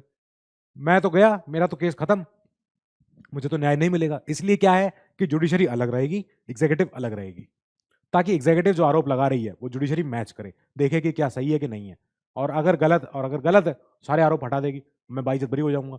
नहीं हुआ, अगर आरोप सिद्ध हो गए तो भाई सजा भी होगी मुझे, फिर तो चालान भरूंगा, पेनल्टी भरूंगा, हो सकता है जेल ही हो जाए, अरेस्ट हो जाऊं 2 महीने के लिए, क्या पता, कुछ भी हो सकता है। Now article 51 promotion of international peace and security. आपको नेहरू जी का मैंने पहली क्लास में एक चीज बताई थी, दूसरी क्लास में सॉरी, नेहरू जी का एक ऑब्जेक्टिव रेजोल्यूशन था, ये जो ऑब्जेक्टिव रेजोल्यूशन, उसमें एक ये भी था कि इंडिया अपनी जो है पुरानी पोजीशन जो है वो गेन करेगा। हम एक सोलम रिजॉल्व लेते हैं, हम संविधान सभा के लोग, कि हम इंडिया की जो पुरानी जो हिस्टोरिकल जो इनका हमारा जो सम्मान है वो हम लौटाएंगे, और हम सिविलाइज्ड नेशन की तरह बिहेव करेंगे, हम वर्ल्ड पीस के लिए काम करेंगे, मैनकाइंड के वेलफेयर के लिए बात करेंगे। ये वहां से आया है आसान, लिबरल इंटेलेक्चुअल नए ख्यालों वाला है। अब ये वो सारे डीपीएसपीज हैं जो अमेंडमेंटों के तहत आए हैं। पहला अमेंडमेंट देख लो 42, यहां से आया 39F, पीछे पड़ चुके हैं 39A, 43A, 48A। क्या बोला है, for the healthy development of children, सही बात है, promote equal justice and to provide free legal aid to the poor, ये भी है। 43A भी पढ़ लिया, participation of workers in management of industries, protection of environment, forest and wildlife, ठीक है। 44th अमेंडमेंट एक्ट जो 2 साल बाद आया, जो जो जो इंदिरा गांधी जी की सरकार जब गई और नई सरकार जब आई तो उस सरकार ने कई सारे अमेंडमेंट जो पुराने पहले आए थे उनको पलटा, उल्टा सीधा पहले हुआ था उसको सही किया, फिर उन्होंने भी कुछ अपना ऐड किया है। State to minimise inequalities in income, status, facilities and opportunities, ठीक है। फिर 2002 की सरकार, वाजपेयी जी की सरकार, एक चीज लेके आई थी, चेंजेस इन आर्टिकल 45, यही early childhood care and education for all children until they attain the age of 6 years, nice, ठीक है। फिर 2011 की यूपीए सरकार लेके आई थी 43B, state shall endeavour to promote voluntary formation, autonomous functioning, democratic control and profession management of cooperative societies. जब 97 में हमारा कोऑपरेटिव सोसाइटी हमारे ऐड हुआ संविधान में, तब एक 43B, एक डीपीएसपी भी जोड़ा गया। अब इनके पीछे एक पढ़ना है हमें, सैंक्शन। ये क्या चीज है, सैंक्शन क्या है? सैंक्शन माने कोई किसी चीज पे कोई सैंक्शन लगाना, कोई कंट्रोल लगाना, कोई चीज पे कुछ सैंक्शन को हिंदी में क्या कहते हैं मैं भूल रहा हूं। एनीवे, तो ये बोल रहे थे अंबेडकर जी, अगर कोई सरकार which rest on popular vote can hardly ignore the DPSPs, क्यों नहीं कर सकती है? वो इग्नोर क्यों कर सकती है? कैसे कर लेगी इग्नोर? क्योंकि जो पॉपुलर वोट से चुन के आई है, जो जनता की मांग से चुन के आई है, तो भैया वो जनता सबको कैसे फेस करेगी बाद में? जो जनता को चुन जो जो भाई जनता ने चुन के भेजा उनको, ये एमपीज गए सारे ऊपर, हमारे ये लोग जाके बैठे लोकसभा में, अब वहां पे जाके इन्होंने सरकार बनाई। अब उस सरकार ने डीपीएसपी के ऊपर काम नहीं किए जो इन्होंने पॉलिटिकल मैनिफेस्टो में वादे किए थे। अब ये वापस जनता के सामने किस मुंह से जाएंगे? क्या बोल के जाएंगे कि साहब हम तो पिछली बार तो नहीं कर पाए, इस बार कर लेंगे, लाओ दे दो हमको वोट। क्यों दे दें? पिछली बार क्या किया तुमने? तुम जब पिछली बार गए थे तो अगर कोई government, any government ignores DPSP, it will certainly have to answer for that before the electorate. लोगों को आंसर करना पड़ेगा उनको एट द इलेक्शन टाइम। कि अपने आप दोगे जवाब? अभी नहीं दोगे तो बाद में दोगे। कैसे नहीं दोगे? जवाब तो दोगे ही दोगे, देना पड़ेगा। एक और चीज देखो, डीपीएसपी नॉन जस्टिसेबल क्यों है और नॉन इन्फोर्सिएबल क्यों है, लीगली नॉन इन्फोर्सिएबल भी है। क्यों है भाई? क्यों हम कह रहे थे कि अब ये इतने ज्यादा अपने इनको अधिकार तो बड़े अच्छे अच्छे दिख रहे हैं इसमें, पर जस्टिसेबल क्यों है? क्यों नहीं है? इसलिए नहीं है, कंट्री के पास उस समय इतने सफिशिएंट रिसोर्स नहीं थे यार। कहां से देते? हालात देख रहे हो, ये हालात अंग्रेज छोड़ के गए थे। इस हालात के सामने आप कुछ लॉयर्स खड़े हो जाएंगे, ये कहेंगे कि साहब देखो ये तो प्रोटेक्शन ऑफ एनवायरनमेंट नहीं कर पा रहे हैं। उस समय खाने के लाले पड़े हैं। यूएस से हमें जो वीट आ रहा है, जो गेहूं आ रहा है, वो है PL 35 32, जो वो अपने सुअरों को खिलाते थे। हमें खाना इंपोर्ट करना पड़ रहा था। हम उस समय कहां से तुम्हें डीपीएसपी ला के दे दें? ये सारे तब होते हैं जब पेट में रोटी होती है। ये सब सारे फंडामेंटल राइट तब अच्छे लगते हैं जब जब पेट में दाने होते हैं, ठीक है, तब तक नहीं। अब the presence of vast diversity and backwardness in the country would stand in the way of their implementation. कैसे करोगे? कितने तुम लोगों को पराली जलाने से रोक पाए? अभी तक नहीं रोक पा रहे हैं ना। क्या करें? लोग कह दिया, इतने बार कह दिया, समझा दिया, साइंटिफिक नहीं है, अच्छा तरीका नहीं है, जाने क्यों परेशान होते हो, क्यों आग लगाते हो खेतों में, मत किया करो। कोई मान रहा है? कितनी बार तो पकड़ना पड़ता है, अरेस्ट करना पड़ता है इन किसानों को। और इतने ज्यादा हमारे यहाँ डाइवर्सिटी है, इतने तरह के हमारे लोग हैं, इतने सब इतने हमारे विविधता है हमारे देश में कि वहां पे कहां से यूसीसी तो लग नहीं पाया अभी तक। और कई सारी डाइवर्सिटी है जिसकी वजह से बैकवर्डनेस भी है, जिसकी वजह से कुछ ऐसे एरियाज हैं, कुछ ट्राइबल एरियाज हैं, कुछ हैं जहां भैया डीपीएसपी इंप्लीमेंट नहीं हो पाती है। तो इसलिए इनको नॉन जस्टिसेबल रखो, अभी नॉन इन्फोर्सिबल मत करो। जब हम डेवलप्ड नेशन हो जाएंगे, वेलफेयर स्टेट की तरफ और आगे अग्रसर हो चुके होंगे, इनको तब कर देना जस्टिसेबल। पार्लियामेंट चाहे तो कर सकती है। अब ये न्यूली बॉर्न इंडिपेंडेंट इंडिया है, यहां with its many preoccupations might be crushed under the burden unless it was free to decide the order, the time, the place and the mode of fulfilling them। क्या मतलब है? कि भाई अभी newly born India है, US आजाद हुआ है 18वीं शताब्दी में, हम हुए 20वीं शताब्दी में, हमसे कितना आगे वो उनके पास हेड स्टार्ट रहा है। तो वहां पे वो लोग जस्टिसेबल कर सकते हैं हर चीज को। वहां डेमोक्रेसी विकसित है, वहां डेमोक्रेसी बहुत ज्यादा टाइम ले चुकी है। हम नए तो आए हैं यार, अभी तो हम आजाद 70 सालों में तो हम आए, इतने आगे आ चुके हैं। 70-75 सालों में हम देश की, दुनिया की 5वीं सबसे बड़ी इकोनॉमी बन चुके हैं। ठीक है, क्या दिक्कत है? तो हम आगे और बढ़ेंगे। जब जैसे जैसे हम आगे बढ़ेंगे, हमारा स्टेट डिसाइड करेगा कि क्या किस ऑर्डर में इंप्लीमेंट करना है, किस तरीके से इंप्लीमेंट करना है, कब इंप्लीमेंट करना है, किस मोड में करना है, कहां इंप्लीमेंट करना है। जब करेंगे तब कर लेंगे, अभी नहीं कर रहे। अब देखो इसका क्रिटिसिज्म। पहला क्रिटिसिज्म क्या है? क्रिटिसिज्म माने थोड़ा सा इसके अगेंस्ट थोड़ी कड़वी बात है। डीपीएसपी के अगेंस्ट क्या है कि भाई कोई लीगल फोर्स ही नहीं है। जब आप कोई उसको जस्टिसेबल नेचर नहीं दे रहे हो, तब वो खाली एक सुपर फ्लूइड नेचर है, सुपर फ्लूइटस है, कुछ है ही नहीं वो। ये सारे जो लोग हैं ना, ये सारे संविधान सभा के मेंबर्स हैं। टीटी कृष्णमाचारी, देखो इन्होंने क्या बोला, ये भाई केटी शाह ने बोला कि ये एक ऐसा चेक है बैंक के पास जो बैंक तब पे करेगा जब बैंक पे पैसे होंगे। A cheque with a bank payable only when the resources of the bank permit. ये क्या बात हुई कि आप पे डीपीएसपी हैं पर इंप्लीमेंट आप करोगे जब आपका मन करेगा, जब आपके पास संसाधन होंगे। तो फिर डीपीएसपी है ही क्यों? मत हटा दो ना इनको, एक बार में हटा दो। कृष्णमाचारी साहब ने क्या बोला कि डीपीएसपी हैं एक वेरिटेबल डस्टबिन ऑफ सेंटिमेंट। हाँ, अच्छा लग रहा है, सुनने में बहुत अच्छा है। डस्टबिन है, उठा कोई और आपको कुछ और डालना हो डस्टबिन में डाल दो। कोई और नई नई कोई खोज आप करे हो, नए कोई विचारों की, यहाँ उठा के डाल दो, इसमें कुछ नहीं होगा इनसे। और केसी वेरे ने बोला, केसी वेरे एक लॉयर थे, बाहर के विदेश के हैं ये, तो इन्होंने बोला कि ये है एक manifesto of AIIMS and aspirations. बस सोचो, एम बनाओ, एस्पिरेशन इनकी क्या क्या है कि क्या आप लोग सोच के बैठे हो कि क्या क्या होना चाहिए? That they serve as mere moral homily, moral lesson है खाली, बस सिखा दो, अच्छे अच्छे बच्चों की तरह सरकार को समझा दो कि साहब ये याद रख लेना, ऐसे आपको बनाना है कानून, नहीं बनाओ तो हम नहीं जानते, कोई बात नहीं, पर बनाना तो ऐसे बना लेना, याद कर लेना इनको, अब बनाओ कैसा भी बनाओ आप जानो।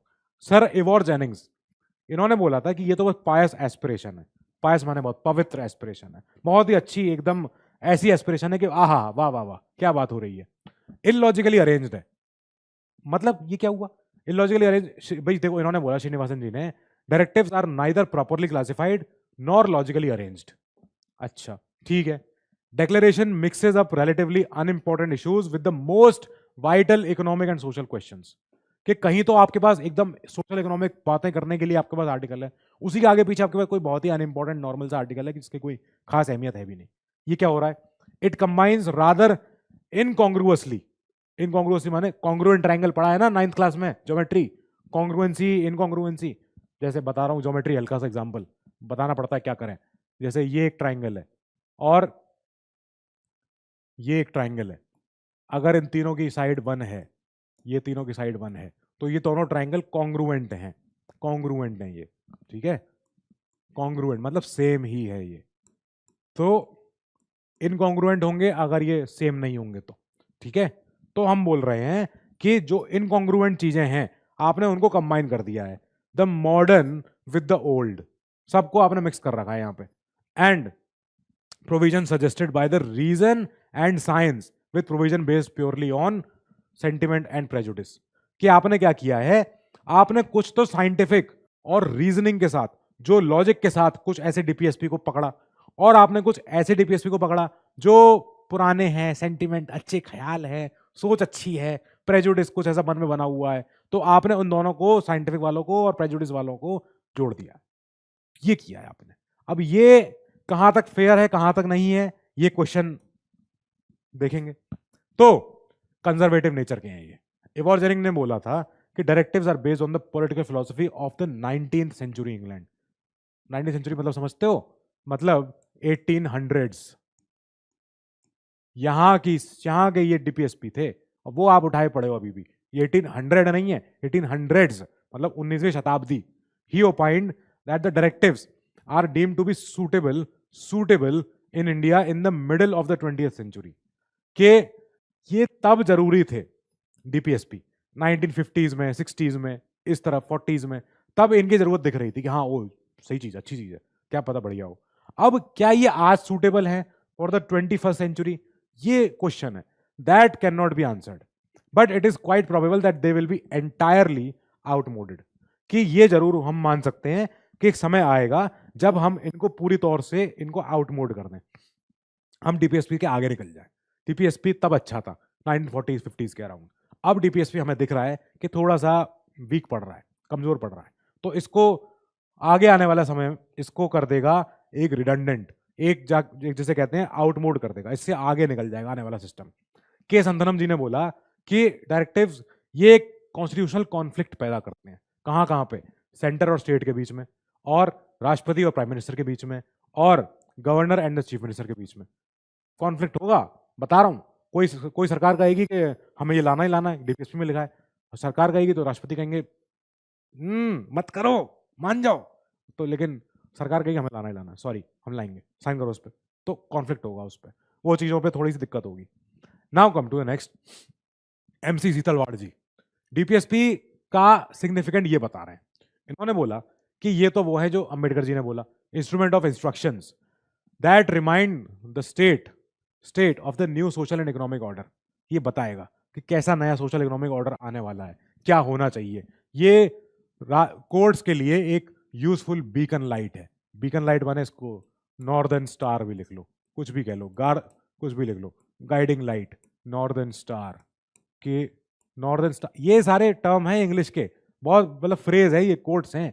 तो ये कह रही कोर्ट, सुप्रीम कोर्ट ने तो कई बार कह भी रखा है कि जो भी डीपीएसपी है, हमारी डीपीएसपी हमारे लिए एक गाइडिंग लाइट है, एक बीकन लाइट है, मतलब जो जल रहा है, हम उसकी तरफ देख रहे हैं बस खाली कि क्या हम इसकी तरफ बढ़ते हुए हम सही कर रहे हैं कि नहीं कर रहे हैं। तो हमारे लिए वो नॉर्दर्न स्टार है, एक बिल्कुल तो कहते हैं ना पोल स्टार जो होता है, ये जितने होते हैं, they form the dominating background to all state action, legislative और executive, and also a guide to the courts in some respects. कि डीपीएसपी बनते हैं एक डोमिनेटिंग बैकग्राउंड, कि भाई कोई एक्ट आया, कोई लॉ आया तो क्यों आया, क्योंकि डीपीएसपी को अमल में लाना था इसलिए आया।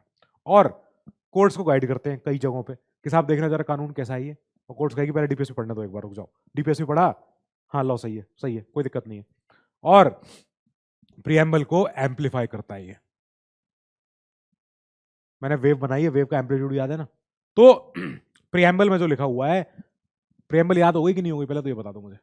प्रीएम्बल में कई सारे हमारे जो हमने अपने आप को जो कुछ एंश्योर किए हुए हैं टू ऑल इट्स सिटीजन्स, फलाना फलाना फलाना फलाना, वो सारे फलाने फलाने, जरा नाम बताना क्या है वो सारे फलाने यहां से एम्पलीफाई होते हैं। प्रीएम्बल के जितने लिखे हुए हैं वो डीपीएसपी से एम्पलीफाई होते हैं। ठीक है, ये हो रहा है। नाउ कम टू बाकी। Facilitate stability and continuity in domestic and foreign policies. Of course ये करता ही है कि कॉन्टिन्यूटी बनी रहती है, स्टेबिलिटी बनी रहती है डोमेस्टिक पॉलिसियों में भी और फॉरेन पॉलिसियों में भी, कि कैसे हम वर्ल्ड पीस के लिए काम करेंगे, इंटरनेशनल लॉ के तहत हम कैसे बात करेंगे। दूसरा, हम अपने स्टेबिलिटी, सरकार आएगी जाएगी पर लोकतंत्र रहना चाहिए। ठीक है, तो ऐसे केस में जब लोकतंत्र रहना चाहिए तो लोकतंत्र के लिए सरकार जो काम कर रही है, स्टेट जो काम कर रहा है, पिछली सरकार भी उसके साथ ही एडिशन काम करती चले, तो स्टेबिलिटी भी है, कंटिन्यूटी भी है। Supplementary to fundamental rights of the citizens, fill in the vacuum in part 3, जो पार्ट 3 में वैक्यूम है, by providing for social and economic rights. Part 3 में फंडामेंटल राइट्स में है हमारे पास पॉलिटिकल ज्यादा से ज्यादा, यहां पे आ रहे हैं हमारे पास सोशल एंड इकोनॉमिक राइट्स भी, जो कॉम्प्लीमेंट्री कर रहे हैं, सप्लीमेंट्री भी हैं। Their implementation creates a favorable atmosphere for the full and proper development enjoyment of the fundamental rights by the citizens। कि इनका जो इंप्लीमेंटेशन होता है ये बहुत ही फेवरेबल माहौल पैदा करता है for the full enjoyment of fundamental rights, होता ही होता है। enable the opposition to exercise influence and control over the government।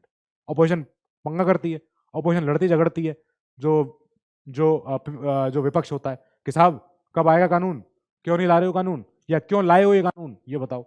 ये serve as crucial test for the performance of government. Test है सरकार का, करे हो कि नहीं करे हो, लाओ देखें जरा तुम्हारी किताब। तो इनका रिपोर्ट कार्ड तैयार हो जाता है सरकार का, उसमें ये फिर इनको ग्रेडिंग मिलेगी सरकार को, A-, A+, B, सारी चीजें। ये कॉमन पॉलिटिकल मैनिफेस्टो भी बनता है।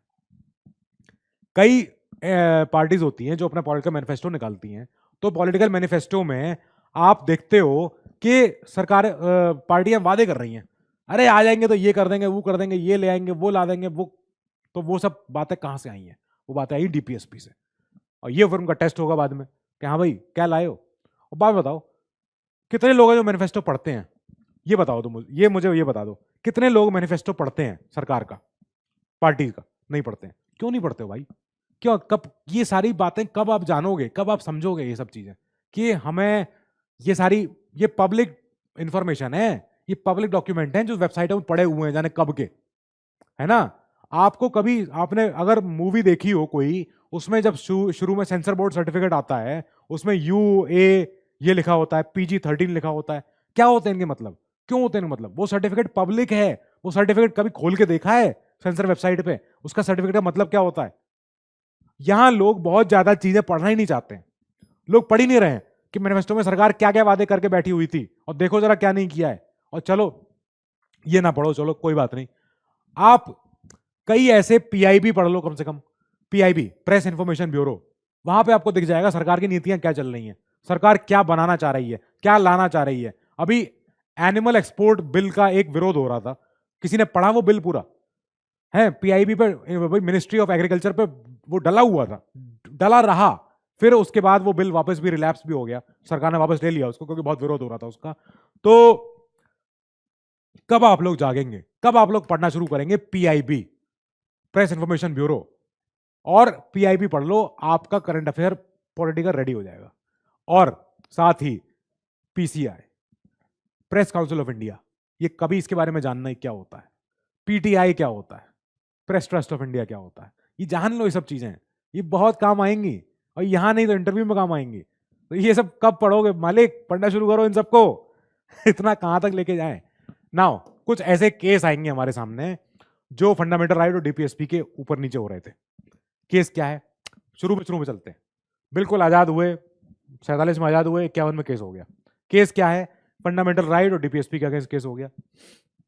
वही केस तो वही था कि सरकार प्रॉपर्टी ले रही थी लोगों की, जो भाई जमींदार थे, साहूकार थे।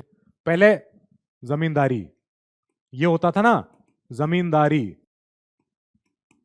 मनसबदारी, और एक तीसरा बताओ क्या होता है, मनसबदारी, है ना। तीसरा क्या होता है, इनामदारी। इनामदारी, ये सारे तरीकों से पहले पुराने राज्य जो होते थे, मुगल होते थे, अंग्रेज होते थे, वो जमीनें ऐसे बांटते थे। सरकार आजाद हुई, हमारा देश आजाद हुआ, सरकार ने कहा ये सब क्या चल रहा है भाई, ये तो गरीब गरीब रह जाएगा ऐसे, तो इसको छोड़ो, इनको पहले किसी तरह फिनिश करो। अब इनको रोकने के लिए सरकार लेके आई कई सारे land reforms act. Land reform act challenge हो गए, चैलेंज हुए तो सुप्रीम कोर्ट ने कहा कि ऐसा है भाई, जो अगर कॉन्फ्लिक्ट कोई आएगा फंडामेंटल राइट डीपीएसपी में, तो फंडामेंटल राइट ऊपर आएंगे डीपीएसपी के।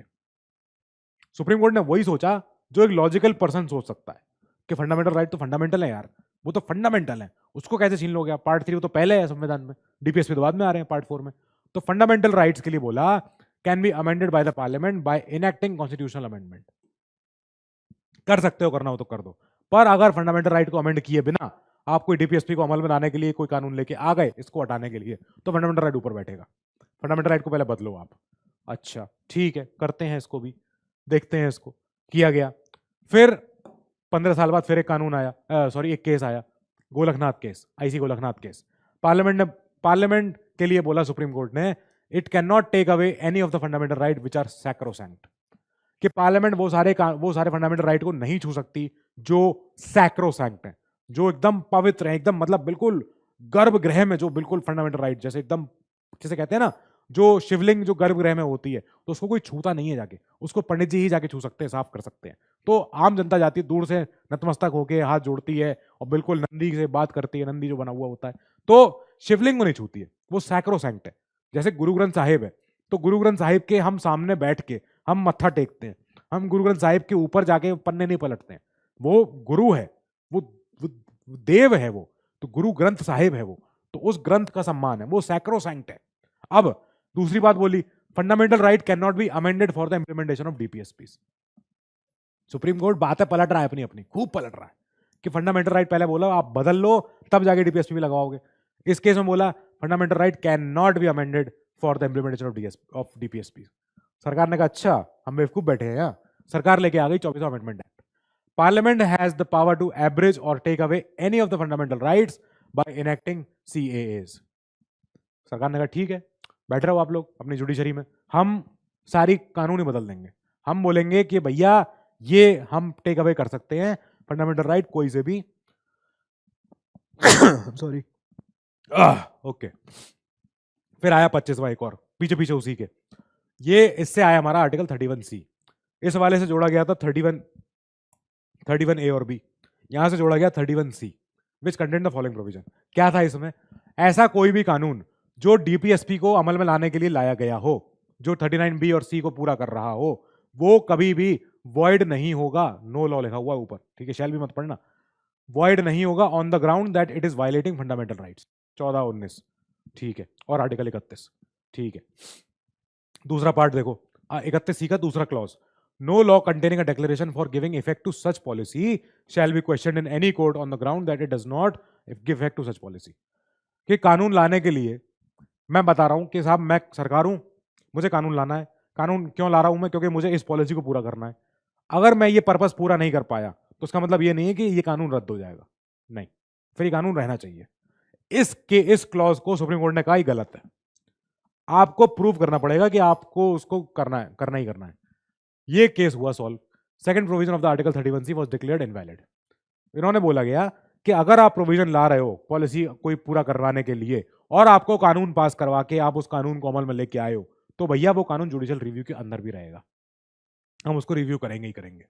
ये हो गया। फिर 42 आया इस केस के बाद, any law for the implementation of any DPSP shall not be void if it violets 14 और 19। कोई भी लॉ जो कोई भी डीपीएसपी पूरा करने के लिए लाया गया है वो वैलिड है, सही है, भले ही 14-19 का उल्लंघन हो रहा हो, फर्क नहीं पड़ता। इसने बोला कि पोजीशन ऑफ लीगल प्राइमेसी, बोल दिया supremacy to the DPSPs over the fundamental rights conferred by article 14, 19 and 31। Amendment था ये। इसने पूरा पार्लियामेंट को पूरा फ्री हैंड दे दिया कि all the best, go ahead, do it, fine. इसने बोल दिया कि फंडामेंटल राइट नीचे हैं, डीपीएसपी ऊपर है। डीपीएसपी पूरा करने के लिए अगर हमें कोई कानून लाना पड़ेगा तो फंडामेंटल राइट जाए भाड़ में, हमें नहीं मतलब। अब भैया फिर ये चीज फिर हुई, मिनर्वा मिल्स केस 1980। अब इस केस में बोला गया FRs domination over DPSP, fundamental right ऊपर हैं, लोग ऊपर हैं, लोगों के अधिकार ऊपर है भाई। 14 और 19 39B और C से भले ही छोटे हैं, और एक बैलेंस बनाओ बिटवीन एफआरस एंड डीपीएसपी, ये बनेगा बेसिक स्ट्रक्चर जो हमने 1973 में बता दिया है कि एफआरस और डीपीएसपी का झगड़ा आपका कभी खत्म नहीं होगा। इसलिए संविधान जब बना था, संविधान एक बैलेंस के ऊपर बना है, संविधान एक बहुत ही ज्यादा एफआर और डीपीएसपी के बैलेंस के बीच में बना हुआ है। इस हार्मनी को मत तोड़ो, इस बैलेंस को मत बिगाड़ो। And can amend FRs for implementing DPSP but should not damage the basic structure. Parliament कर सकती है, ये अमेंडमेंट कर सकती है चाहे तो, पर भैया वो ऐसा ना करे कि उसका पूरा स्ट्रक्चर ही उखड़ जाए सिस्टम का, इसका संविधान का। सुप्रीम कोर्ट ने बोला कि Indian constitution is founded on the bedrock of balance between FR and DPSP. साफ बात है, इसी के बेडरॉक पे बना हुआ हमारा संविधान कि एफआर और डीपीएसपी में बिल्कुल बैलेंस रहे, हार्मनी रहे। Giving primacy of one over the other is to disturb the harmony of the constitution. कि दो पहिए हैं ये एक गाड़ी के, दोनों पहिए, कोई इसमें ऐसा नहीं होता कि एक पहिया छोटा एक बड़ा है, एक ज्यादा जरूरी एक कम जरूरी है, दोनों जरूरी हैं, जरूरी रहने चाहिए। और parliament can amend fundamental right for implementing DPSPs so long as that amendment does not violate, does not damage और destroy the structure of the constitution. बस आज की पोजीशन ये है जो हम समझ चुके हैं कि एफआर जो है वो ज्यादा है, इंपॉर्टेंट है डीपीएसपी से, फंडामेंटल है। डायरेक्टिव प्रिंसिपल में कहीं फंडामेंटल वर्ड नहीं मेंशन है, पर तब भी हम उसको मान के चलते हैं कि डायरेक्टिव है, वो फंडामेंटल नेचर का है, पर फंडामेंटल राइट ऊपर रहेंगे। एक डिफरेंस देखो इनके बीच में, ये टेबल है। तो फंडामेंटल राइट लिए गए हैं यूएस से, ये आए हैं आयर से, ठीक है। अब ये प्रोहिबिट करते हैं, ये नेगेटिव नेचर के हैं, पर डीपीएसपी जो होते हैं पॉजिटिव नेचर के होते हैं कि साहब आपको ये करना ही करना है, कब तक नहीं करोगे। ये जस्टिसिएबल हैं, ये नॉन जस्टिसिएबल है। अभी बता दिया मैंने आपको मतलब क्या होता है। एम पॉलिटिकल डेमोक्रेसी आ जाए, सोशल एंड इकोनॉमिक डेमोक्रेसी आ जाए, ये एम है इनका। नाउ लीगल सैंक्शन है कि लीगल इनके पास अधिकार है कि हम ये नहीं होने देंगे, हम ये नहीं जाने देंगे, हम ये चीज नहीं बिगड़ने देंगे। ये मॉरल एंड पॉलिटिकल सैंक्शन है। भाई मॉरल है, अपने विचार के ऊपर है, हमें अपनी चेतना जगानी है कि हाँ साहब ये नहीं होना चाहिए या ये ही करना चाहिए, या ये पॉलिटिकल मतलब कोई ऑपोजिशन पार्टी है, जनता है, देखेगी बोलेगी बाद में, डांटेगी हमको कि ऐसा मत करो, ऐसा क्यों किए थे। फिर promote the welfare of the individual, personal and collective, personal and individualistic.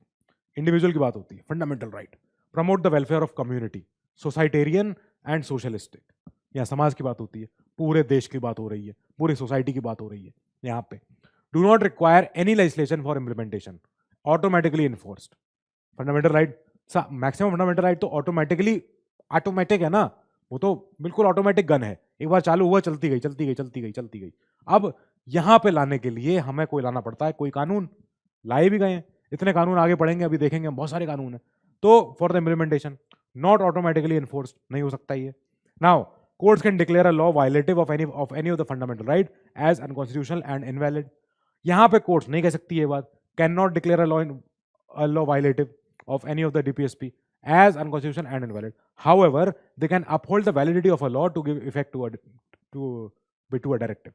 कि अगर डायरेक्टिव को मनवाने के लिए कानून कोई आया गया है, बढ़िया कानून है, अच्छी बात है। सरकार के कानून देखो क्या क्या लेके आई है, डीपीएसपी को बहुत बहुत बार अमल में लाना पड़ता है। क्या क्या, प्लानिंग कमीशन आया था हमारा इन 1950, याद है planning commission, 5 year plan, 6 year plan, सारे महालोनोबिस कमेटी, तो वो सारे to take up the development of the country in a planned manner. 2015 में इसका नाम चेंज हुआ, planning commission was replaced by NITI Aayog. NITI Aayog को फुल फॉर्म पता है क्या किसी को? नीति आयोग ये क्या होता है और इसके भी चेयरमैन कौन है ये बताना मुझे। Now almost all the states have passed land reform laws to bring changes in the agrarian society and to improve the conditions of the rural masses. गरीब जनता के लिए जो इनको न्याय मिल सके, इनको जो चीजें मुहैया हो सकें, जो बेसिक संसाधन, लैंड मिल जाए इन्हें। कितने फार्मर हैं जो मार्जिनलाइज्ड हैं, जो छोटे हैं, जो बिल्कुल जिनके पास 1-2 एकड़ से भी कम जमीन है, तो उनको भैया कुछ धन संपत्ति, कुछ उनको खेती करने को, कहाँ खेती करें, तो वो सब लाने के लिए सरकार लेके आई लैंड रिफॉर्म्स। अब ये भी एक पॉलिसी को अमल में लाने के लिए था, जो डायरेक्टिव प्रिंसिपल में मेंशन थी।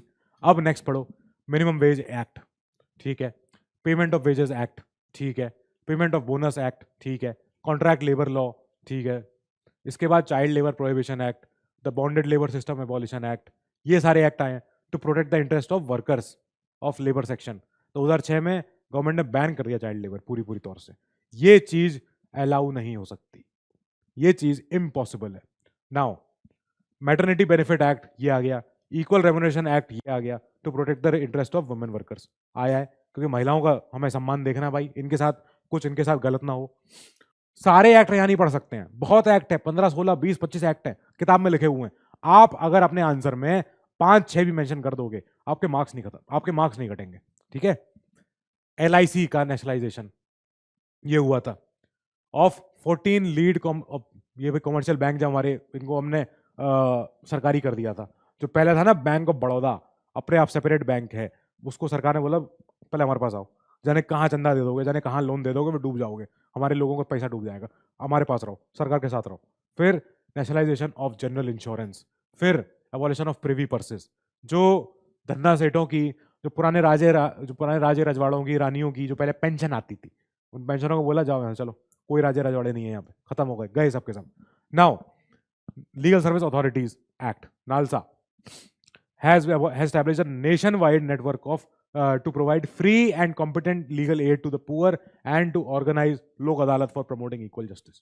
ये किया गया है कि लोक अदालत बनवाओ, फ्री लीगल एड मिल जाए, पूरे देश में मिले, तो एक एक्ट लाए उसके लिए, ये हुआ। Now wild life protection act and the forest conservation act, ये सारे आए हैं। फिर इसके बाद आ गया हमारा 3 ईयर पंचायती राज सिस्टम, ये भी आ गया, ये अमेंडमेंट के तहत आया था क्योंकि इसको संविधान में जोड़ना था। 10% रिजर्वेशन टू EWS, ये भी आ गया क्योंकि वंचित वर्ग है भाई, कमजोर वर्ग है, पहुंच नहीं पा रहा है। फिर सारी इमारतों, पुरानी इमारतों को संभालने की, संजोने की काम, the ancient and historical monument and archaeological sites and remains act, ये पूरा आया, has been enacted to protect the monuments, places and सारी हमारी ऑब्जेक्ट्स ऑफ नेशनल इंपॉर्टेंस, इनको बचाने के लिए। फिर इनको अगला आया हमारे पास, some states have initiated the old age pension, बुजुर्गों के लिए pension over the age of 65, इन लोगों के लिए पेंशन लाई गई है। कौन से स्टेट ने लाई है, जरा मुझे स्टेट के नाम बताना मुझे, ठीक है। India has been following the policy of non aligned movement and Panchsheel to promote international peace and security, कि भाई हम किसी के साथ नहीं है, हम रिचर्ड निक्सन को ही मानते हैं, हम गोर्बाचेव स्टालिन को ही मानते हैं, हम काम सबके साथ करेंगे, हम किसी एक का सपोर्ट ज्यादा नहीं करेंगे, ये वाली बात, ताकि हम वर्ल्ड पीस के लिए बात कर सकें। नाउ कम टू कुछ ऐसे डायरेक्टिव्स जो पार्ट 4 के बाहर हैं, पार्ट 4 में नहीं है, जैसे क्या, claims of SCs and STs in services. State को ये इंश्योर करना है आर्टिकल 335 के अंडर कि भैया SCs और STs का जो क्लेम है सर्विसेज के लिए वो बना रहे। नाउ नेक्स्ट इज आर्टिकल 350 में, इसी के पीछे आ रहा है, इंस्ट्रक्शन इन मदर टंग मिलेगी, कि जो हमारी जो पढ़ाई लिखाई होगी, जो स्टेट में जो होगी एट प्राइमरी स्टेज, जो हमारी एजुकेशन की है, मतलब पहली क्लास, दूसरी क्लास, चौथी 5वीं क्लास, वो मदर टंग में मिल जाए, मीडियम, क्योंकि तब तक बच्चे को वही लैंग्वेज एक ही आती है जो मम्मी से सीखी है, घर पे जो सीखी है, जो आसपास बोली जा रही है, तो उसको बोलते हैं mother tongue. To children belonging to linguistic minority groups, कि जो लोग माइनॉरिटी में हैं, अब उनको मिलनी चाहिए उनके इंस्ट्रक्शन उनके मदर टंग में, नहीं तो कैसे समझेगा कोई बच्चा जो बेचारा छोटा है, जिसके आसपास वो लोग ऐसी ज्यादा भाषा नहीं बोलते हैं, उसको एक ही भाषा पता है जो उसकी अपने होती है घर में। फिर अगला आर्टिकल उसके बाद वाला, डेवलपमेंट ऑफ हिंदी लैंग्वेज, ये करना ही करना है हमको, स्टेट का ये काम है, स्टेट इसके प्रति जिम्मेदार है कि हिंदी को प्रमोट करे ताकि सब लोगों को समझ में आए। तो यहां पे हमारा DPSP खत्म होता है। अब मिलते हैं अगली क्लास में। DPSP के क्वेश्चन हमने यहाँ सॉल्व कर लिए हैं, आप चाहो तो हमारी फ्री PDF देख सकते हो जिसमें हमारे पास PYQs भी हैं। सो मिलते हैं नेक्स्ट क्लास में, till then stay safe, stay healthy, good luck.